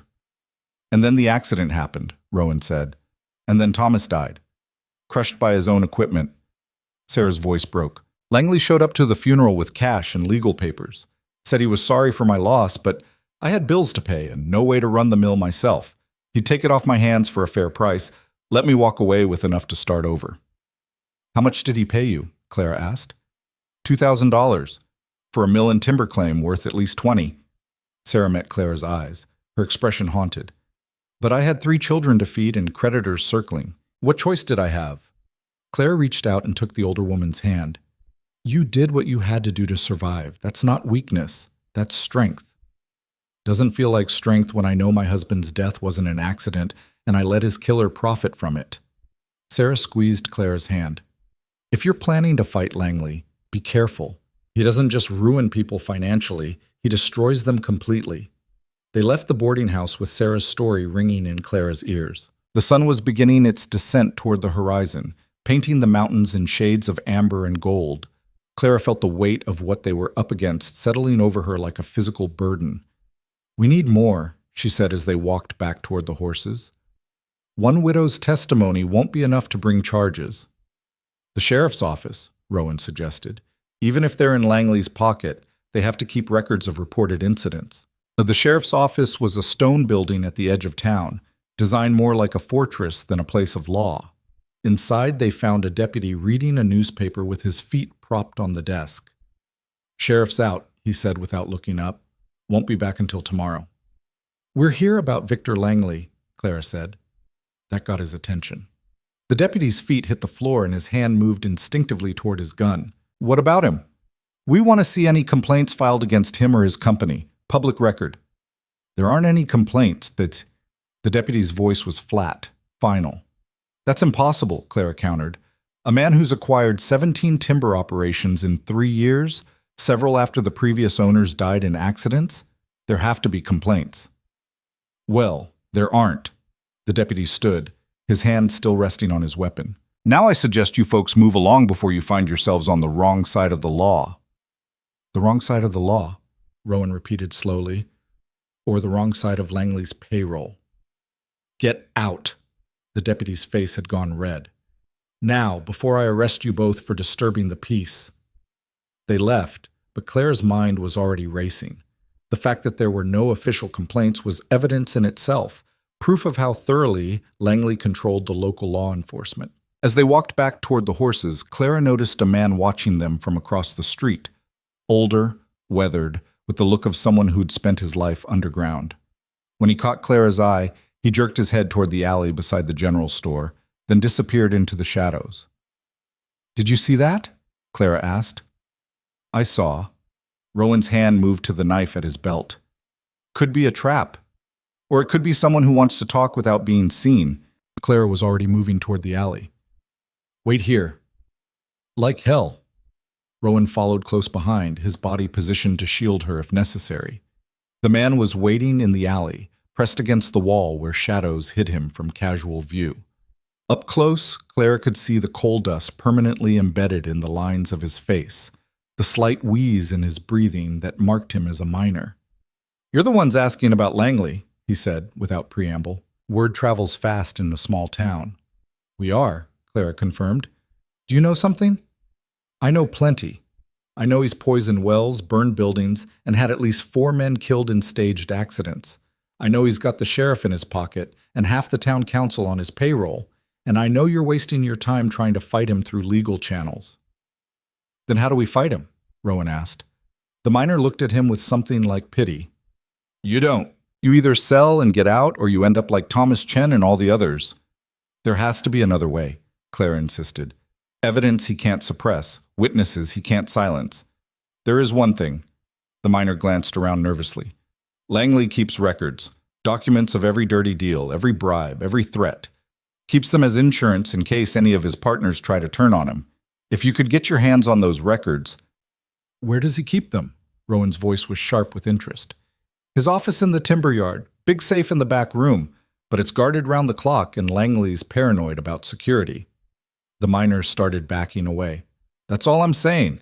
I got a family, can't afford to be seen talking to you." He disappeared into the shadows, leaving Clara and Rowan alone in the alley. "He's right about the legal route," Rowan said quietly. "Langley owns the law here. Even with evidence, we'd never get a fair hearing. Then we get the records ourselves." Clara's mind was already forming a plan.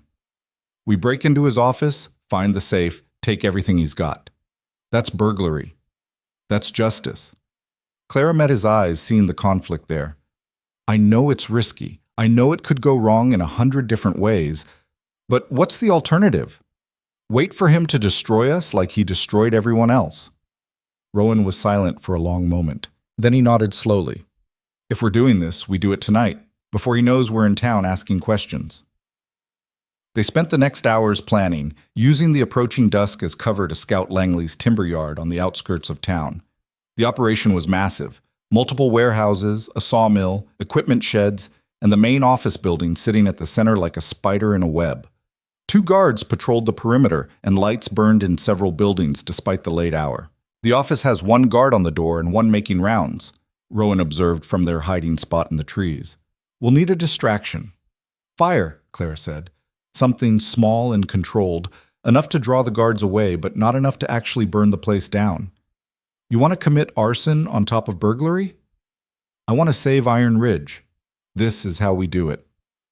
They waited until full dark, until the town had quieted and most of the lights had gone out. Then Rowan moved silently through the shadows toward the equipment shed, while Clara circled around to position herself near the office building.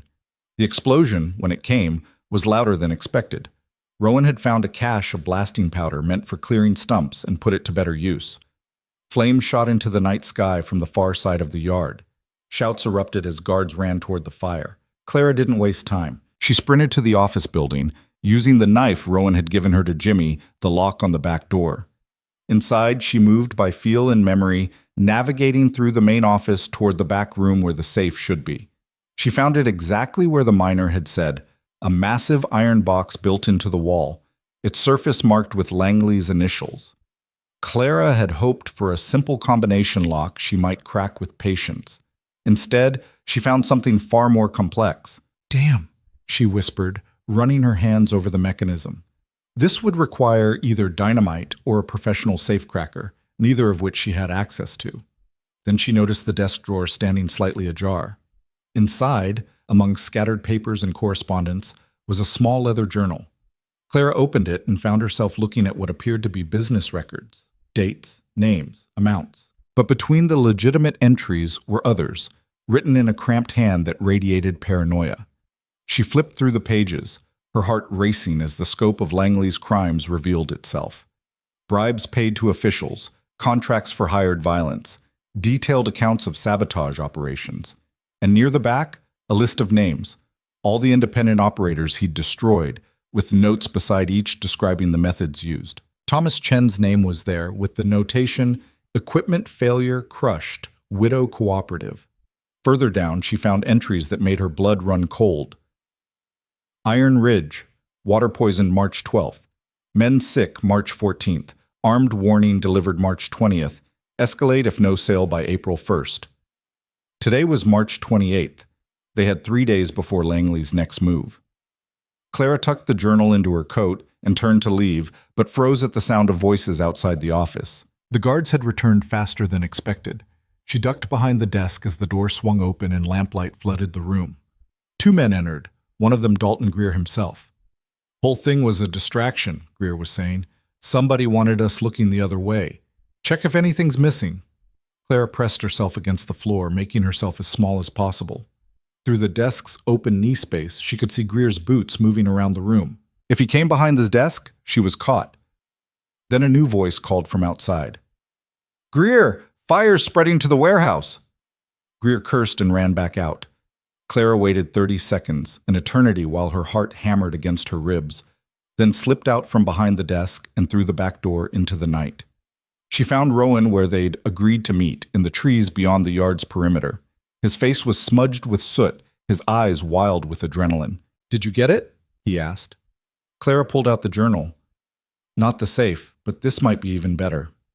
They rode hard through the night, putting distance between themselves and Crosscut before anyone realized the journal was missing. By the time dawn broke, they were climbing back into the mountains, the evidence of Langley's crimes secure in Clara's saddlebag. But as they crested the ridge that overlooked Iron Ridge, Clara felt her blood turn to ice.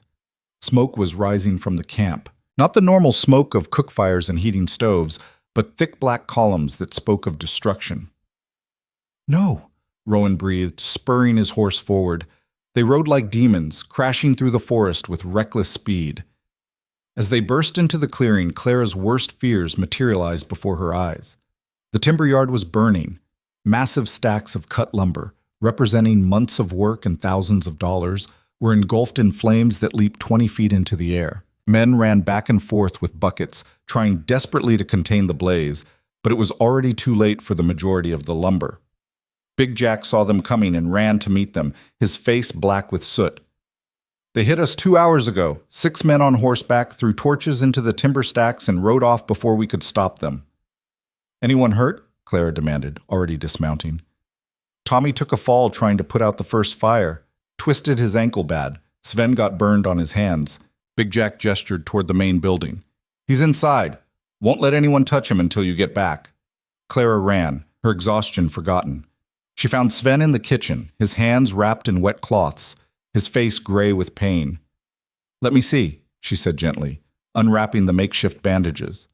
The burns were second degree, angry and blistered, but not catastrophic. Clara cleaned them with careful precision, applied the salve she'd made from the camp's limited medical supplies, and wrapped them in clean bandages. "This is going to hurt for days," she warned. "No heavy work until the skin starts to heal." "There's going to be plenty of heavy work," Sven said grimly. "Half our timber stock is gone. That's our entire winter's cut." Outside, the men had finally gotten the fire under control, but the damage was devastating. Rowan stood amid the smoking ruins, his face carved from stone, staring at the destruction of months of labor. Clara approached slowly, the journal still tucked inside her coat. "Rowan." He didn't turn. "I should have been here." "You were with me, getting this."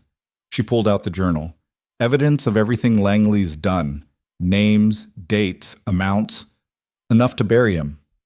"It won't matter." Rowan's voice was hollow. "Look at what he's done. We can't survive another attack like this. We're finished." "No." Claire grabbed his arm, forcing him to look at her. "We're not finished. We're angry. There's a difference." She held up the journal. "This contains proof of crimes going back 3 years. Bribery, murder, arson. If we can get this to the territorial governor, to someone outside Langley's sphere of influence, he's done. And how do we do that from here? It's a week's journey to the capital, and Langley's men will be watching every route. Clara's mind raced. Then clarity struck like lightning. We don't go to the capital. We bring the capital here. What are you talking about? There's a federal judge who rides the circuit through these territories. Judge Harrison. He's scheduled to be in Laramie next week for hearings. Clara pulled out the dates she'd memorized from the land office records. If we can get to him, present this evidence directly, he has the authority to issue warrants and orders that supersede local law enforcement. Laramie's 4 days hard ride from here. Then we have 4 days to prepare. Clara looked around at the assembled men, all of them watching with expressions of defeat and rage. Gather everyone. We need to talk. 10 minutes later, the entire camp was assembled in the main building, exhausted and filthy and spoiling for a fight. Clara stood before them, the journal in her hands, and told them everything, what she and Rowan had discovered, what Langley had done, and what she proposed they do about it. I'm writing to Laramie, she finished, with or without help. I'm going to put this evidence in Judge Harrison's hands, and I'm going to watch Victor Langley answer for every crime he's committed. Who's with me? Every hand in the room went up. Then here's what we're going to do, Clara said, her voice ringing with the certainty of someone who'd walked through fire and survived. We're going to turn Iron Ridge into a fortress. We're going to protect what's ours, and we're going to show Langley that he picked the wrong people to destroy. The men roared their approval, the sound echoing off the walls like thunder. Rowan moved to stand beside Clara, his shoulder touching hers in silent solidarity. What do you need? 3 days to fortify the camp. Then you and I ride for Laramie while the others hold the fort. Clara met his eyes. Think you can keep up with me? For the first time since they'd seen the smoke, Rowan smiled. I'll try. As the men dispersed to begin preparations, Clara stood in the center of the building and felt something shift in her chest. They were outgunned, outmanned, and facing an enemy with unlimited resources. They'd lost half their timber and narrowly escaped total destruction, but they were still standing, still fighting. And Clara Whitaker had learned long ago that the strongest steel was forged in the hottest fire. The 3 days that followed transformed Iron Ridge from a logging camp into something closer to a fortress. The men worked with the focused intensity of people who knew their survival depended on preparation. Big Jack and Red Callahan constructed barricades from spare timber, positioning them to create choke points where attackers would be exposed and vulnerable. Tommy, despite his twisted ankle, organized a rotation of sentries to watch every approach to the camp. Sven, working through the pain of his burned hands, reinforced the doors and windows of the main buildings with iron bars scavenged from old equipment. Clara moved through it all like the eye of a storm, calm and purposeful. She inventoried their supplies, calculated how long they could hold out under siege, and made lists of what Rowan would need to carry to Laramie. The journal never left her person. She kept it tucked inside her dress, against her heart, where no one could take it without going through her first. On the second night, as she was checking the food stores by lamplight, Rowan found her in the storage shed. He leaned against the doorframe, watching her count sacks of flour with the same methodical care she brought to everything. You should be resting, he said. We leave before dawn tomorrow. I'll rest when we're done. Clara made a notation on her list. We have enough dried goods to last 2 weeks if we're careful.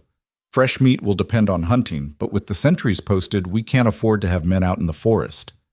The men can manage without fresh meat for a few days. They can manage a lot of things. That doesn't mean they should have to. Clara set down her pencil and turned to face him fully. Are you having second thoughts about leaving them? About leaving them? No. They're strong, well-prepared, and led by Sven and Big Jack. They'll hold the camp. Rowan moved closer, the lamplight casting shadows across his scarred features. I'm having second thoughts about taking you into danger. I'm already in danger. We all are. Clara held his gaze. And I'm the one who got that journal. I'm the one who knows what's in it, who can testify to how we obtained it.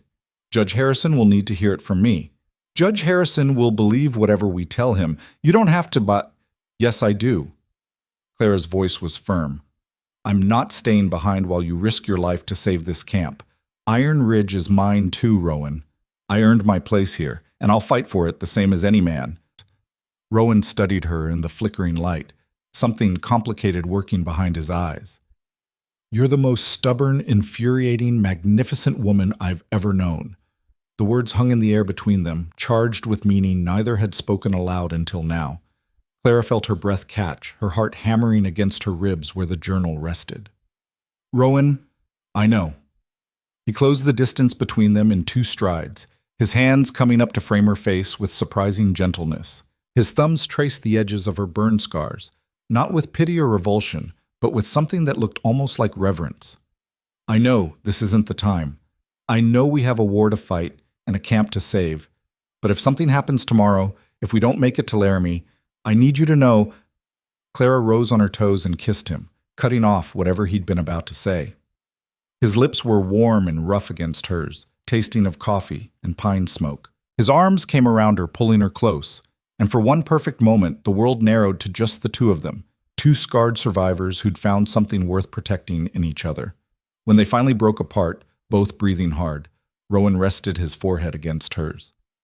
"That was long overdue," Clara finished, "and if you're about to apologize, don't. I wanted it as much as you did." "I was going to say perfect." His smile was small but genuine. "But long overdue works too." They stood there in the quiet storage shed, holding each other while the camp settled into uneasy sleep around them. Tomorrow would bring violence and uncertainty. Tomorrow, they would ride into enemy territory with only their wits and Langley's own words as weapons. But tonight, they had this, a moment of peace in the eye of the storm, a promise of something worth surviving for. Dawn came cold and clear, the sky turning from black to gray to the pale gold of early spring. Clara dressed in her warmest clothes, layering wool over linen and pulling on Rowan's mother's coat like armor.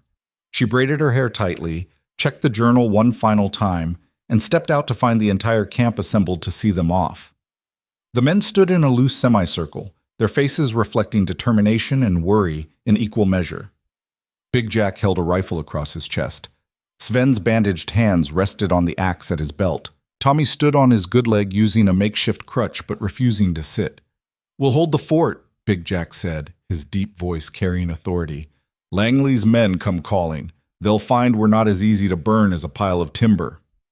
"Don't take unnecessary risks," Rowan cautioned. "The goal is to hold out, not to win. We just need you alive when we get back."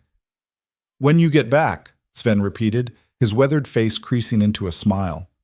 "Not if. I like that." Clara moved among them, checking wounds she'd tended, squeezing shoulders, offering quiet words of encouragement. When she reached Tommy, the young logger straightened despite his injury. "Miss Whitaker, I just want to say—" He fumbled for words, his face flushing. "You saved my life.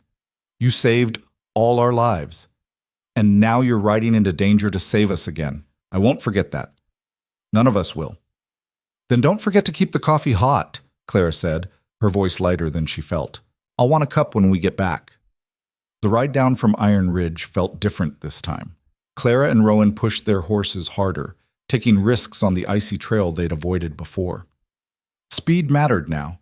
Every hour they spent traveling was an hour Langley's men might be attacking the camp, an hour closer to the deadline written in that damning journal. They rode in near silence, saving their breath and their horses' strength for the miles ahead. The forest gave way to foothills, the foothills to valleys carved by ancient glaciers. By midday, they'd descended below the snow line into country where early spring was already painting the meadows with wildflowers. Clara's body ached from the pace, but she ignored it. Pain was temporary. Failure was permanent. They stopped only once, at a creek crossing where the horses needed rest and water. While the animals drank, Rowan studied the trail ahead with troubled eyes. "What is it?" Clara asked. "We should have seen other travelers by now. Miners heading to work, freight wagons on the supply route. This trail's usually busy." He scanned the empty landscape. "It's too quiet." Clara felt the hair rise on the back of her neck. "Langley's men?" "Maybe, or maybe I'm paranoid." But his hand had moved to his rifle, and he kept it there as they mounted and rode on. They found the ambush 5 miles later, at a narrow section of trail where the path cut between 2 steep hillsides. Rowan saw at first the glint of sunlight on metal among the rocks above, and hauled his horse to a stop with a shout. "Down!" Clara threw herself from the saddle as gunfire erupted from both sides of the canyon. Bullets whined off rocks and kicked up dirt where she'd been sitting seconds before. Her horse screamed and bolted. Rowan's mount did the same, leaving them pinned down behind a boulder barely large enough for cover. "How many?" Clara gasped, pressing herself flat against the stone. "6, maybe 8. Rowan fired toward the rocks above, the rifle crack echoing off the canyon walls. "They've got the high ground. We can't fight our way through." More shots rang out, chips of stone flying as bullets impacted inches from their heads. Clara's mind raced. They were outnumbered, outgunned, trapped in a kill zone. The journal pressed against her ribs, useless if they died here. Then she noticed the loose scree on the slope above their attackers, tons of unstable rock held in place by nothing more than friction and luck. It looked like the kind of formation that needed only a trigger to come crashing down. "Your rifle," Clara said urgently. "Can you hit that gray boulder near the top of the left slope?" Rowan followed her gaze, understanding dawning in his eyes. "That'll bring the whole hillside down. On top of their position. Can you make the shot? If you keep them busy." He was already repositioning, finding a stable shooting stance. Clara took a breath, then stood and ran, not away from the ambush but across the trail, drawing fire. Bullets sang past her ears. One tugged at her coat sleeve. But she made it to cover on the opposite side, and now the shooters had to divide their attention. She fired her revolver blindly toward the rocks, not aiming for hits, but for distraction. The men above returned fire, their focus split between her and Rowan. That was when Rowan took his shot. The bullet struck the gray boulder with a crack like thunder. For a heartbeat, nothing happened. Then the stone shifted, tilted, tilted, and began to roll. It gathered speed and mass, dislodging other rocks in a cascade that quickly became an avalanche. The gunmen above saw it coming and tried to run, but the slope gave them nowhere to go. The rockslide hit with the force of divine judgment, tons of stone and earth obliterating their position in a roar of destruction. Then silence, broken only by the patter of settling debris.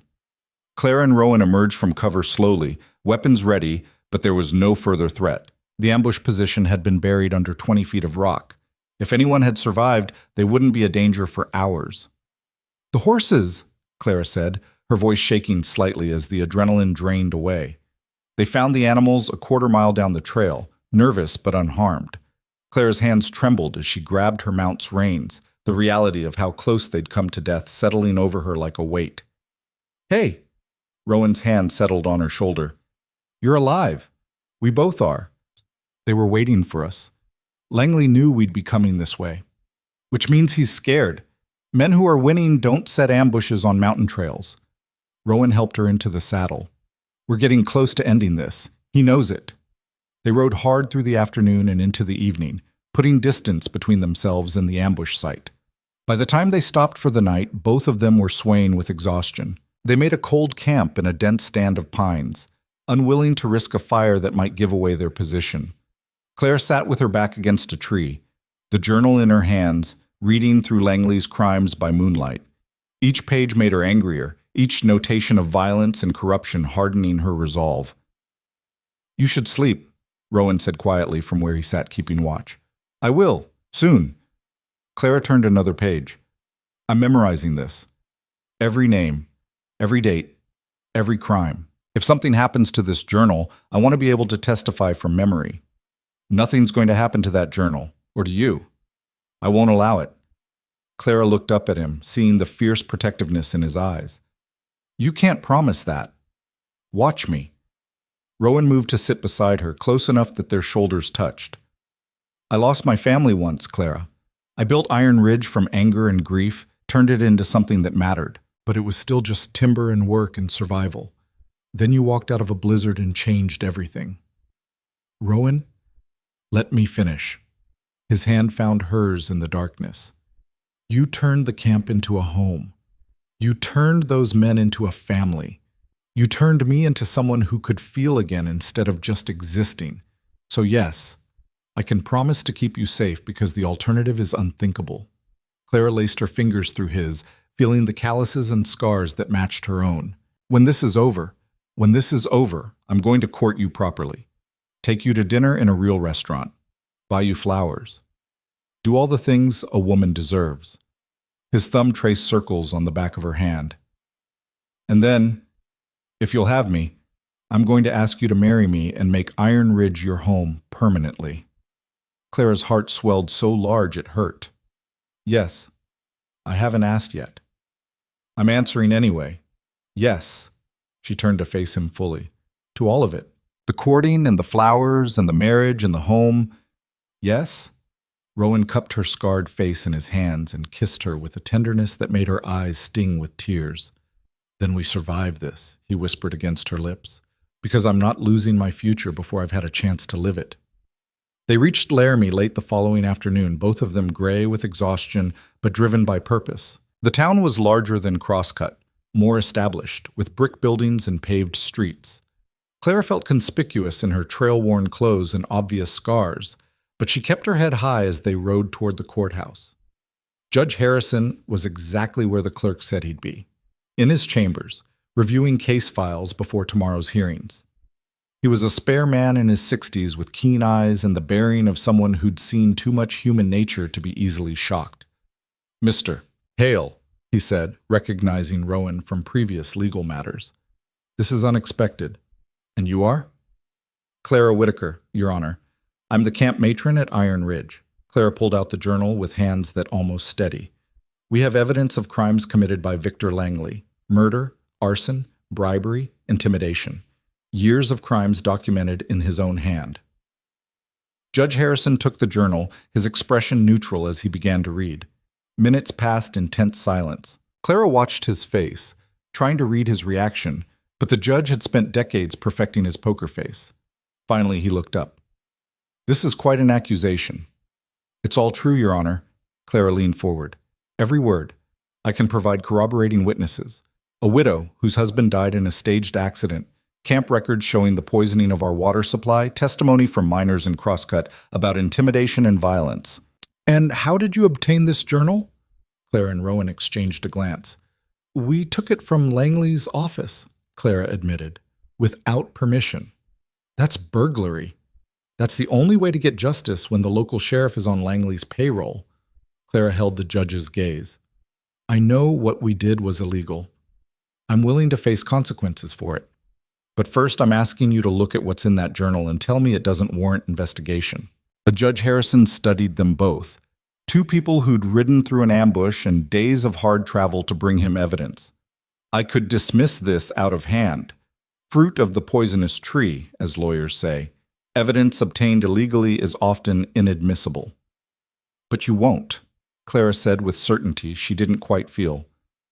"Because you became a judge to see justice done. And you know that men like Langley hide behind the law when it suits them and ignore it when it doesn't." The judge's mouth quirked into something almost like a smile. "You're very presumptuous, Miss Whitaker. I'm very desperate, Your Honor, and very right." Another long silence. Then Judge Harrison stood, the journal in his hands. "I'm issuing a warrant for Victor Langley's arrest on suspicion of multiple counts of fraud, intimidation, and conspiracy to commit murder. I'm also issuing an emergency injunction preventing him from selling, transferring, or otherwise disposing of any business assets until a full investigation can be conducted." Relief flooded through Clara so intensely she had to grip the edge of the desk. "Thank you." "Don't thank me yet. Langley has resources and connections. He'll fight this." The judge regarded them seriously. "And he'll come after you, both of you. Are you prepared for that?" "We've been preparing since the day he poisoned our water," Rowan said. "Let him come." Judge Harrison drafted the warrants himself, working quickly but thoroughly. By the time he finished, darkness had fallen over Laramie. He summoned the territorial marshal, a hard-eyed man named Cole, who listened to the situation with grim attention. "I'll need deputies," Marshal Cole said. "Langley's got hired guns. This won't be a simple arrest." "Take as many men as you need," the judge ordered, "and leave tomorrow at first light. I want Langley in custody before he can destroy evidence or flee the territory." Clara and Rowan left the courthouse with the weight of the world lifted from their shoulders. They found a boarding house with rooms available and collapsed into sleep that was deep and dreamless. But they were on the trail before dawn, racing the marshal's posse back toward Iron Ridge. Clara needed to see with her own eyes that the camp had survived, that the men she'd come to care for were safe. They reached the ridge overlooking Iron Ridge just as the sun cleared the mountains. What Clara saw made her heart soar. The camp was intact, the buildings standing, smoke rising from chimneys in cheerful defiance. The barricades were still in place, and she could see men moving among them, keeping watch. They held, Rowan breathed beside her. By heaven, they held. They rode down into camp to a hero's welcome. The men swarmed them, faces breaking into grins of relief and triumph. Big Jack lifted Clara clean off her horse and spun her around despite her protests. "We did it!" Tommy was shouting. "Langley's men came twice more, but we drove them off." "Any injuries?" Clara demanded, already scanning faces for signs of harm. "Nothing serious," Sven assured her. "A few cuts and bruises. Nothing you can't fix." Clara pulled out the warrants, her hands shaking slightly. "Judge Harrison issued these yesterday. There's a marshal's posse heading to Langley's operation right now to make arrests." The cheer that went up could probably be heard in Crosscut. The marshal's posse arrived at Langley's timber yard before noon, surrounding the operation with the precise efficiency of experienced lawmen. Victor Langley himself was in his office when they broke down the door, his expression shifting from outrage to calculation to cold fury as Marshal Cole read the charges.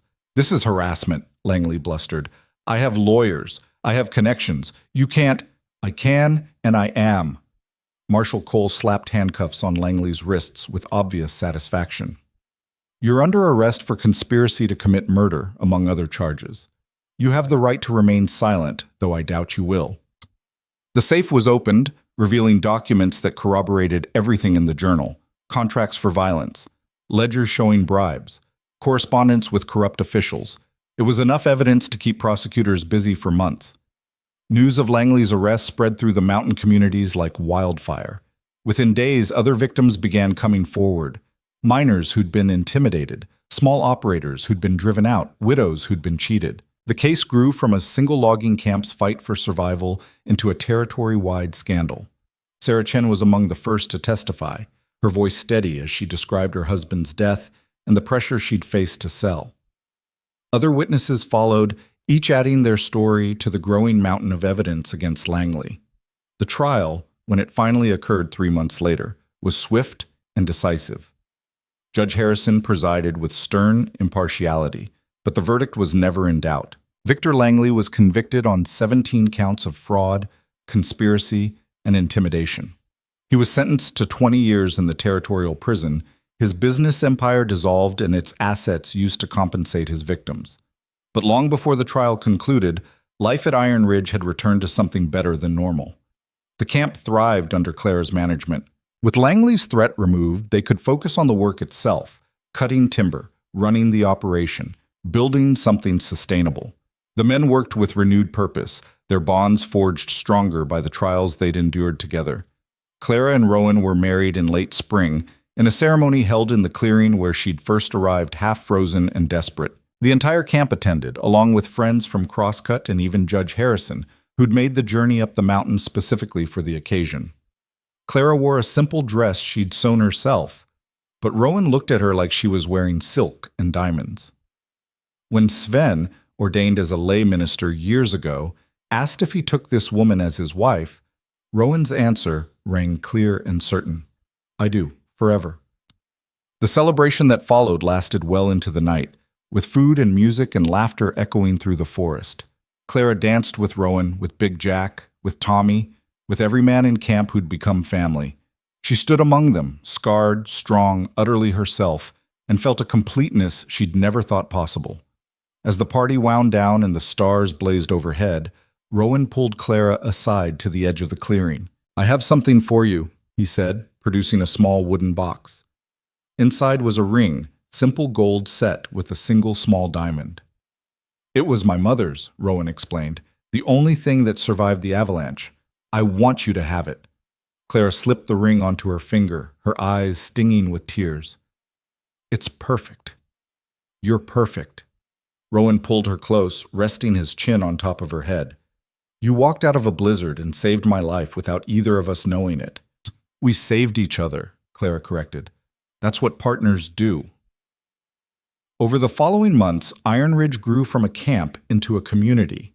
Word spread about the place where a scarred woman and a mountain man had defeated corruption and built something worth believing in. Other women arrived, wives and sisters of the loggers, bringing children and life and permanence. A school was established, a church, a general store. Clara oversaw it all with the same fierce competence she'd brought to everything else. She was no longer just the camp matron. She was Iron Ridge's heart, its conscience, its proof that strength came in forms the world often overlooked. On the first anniversary of her arrival, Clara stood on the porch of the home she now shared with Rowan and looked out over the camp. The bunkhouse was clean and well-maintained. The timber yard was full of fresh-cut lumber. Children played in this clearing where she'd once collapsed in the snow. Rowan emerged from the house, moving to stand behind her with his arms around her waist. "What are you thinking about?" "About a year ago, I walked through a blizzard thinking it might be my last journey. I was desperate, alone, convinced the world had no place for someone like me." "And now?" Clara leaned back against his solid warmth, feeling the ring on her finger catch the light. "Now I know the world was wrong. There was a place for me. I just had to be brave enough to find it." "We're lucky you did." "No."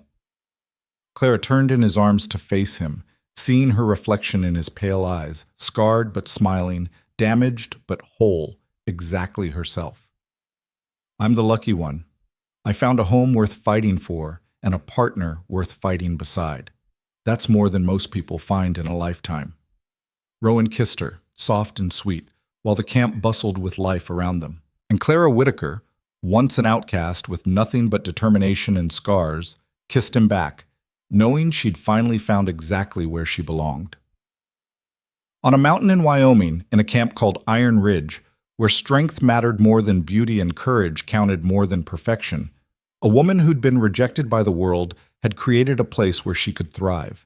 And that, Clara thought as she pulled her husband close, was the best kind of victory there was. The kind you earned by refusing to surrender. The kind you built with your own scarred hands. The kind that proved once and for all that true worth had nothing to do with a pretty face and everything to do with an unbreakable spirit. Iron Ridge stood as proof of that truth, a testament to what could be built when people look past the surface to see the strength beneath. The camp grew and prospered, becoming known throughout the territory as the place where fairness ruled and hard work was rewarded, where anyone willing to contribute could find a home regardless of what they looked like or where they'd come from. Clara's story spread too, carried by travelers and traders who'd seen what she'd built. She became something of a legend, the scarred woman who'd saved a mountain camp and brought down a corrupt empire. But Clara herself cared little for the legend. What mattered was the reality, the home she'd made, the family she'd found, the life she'd fought for and won.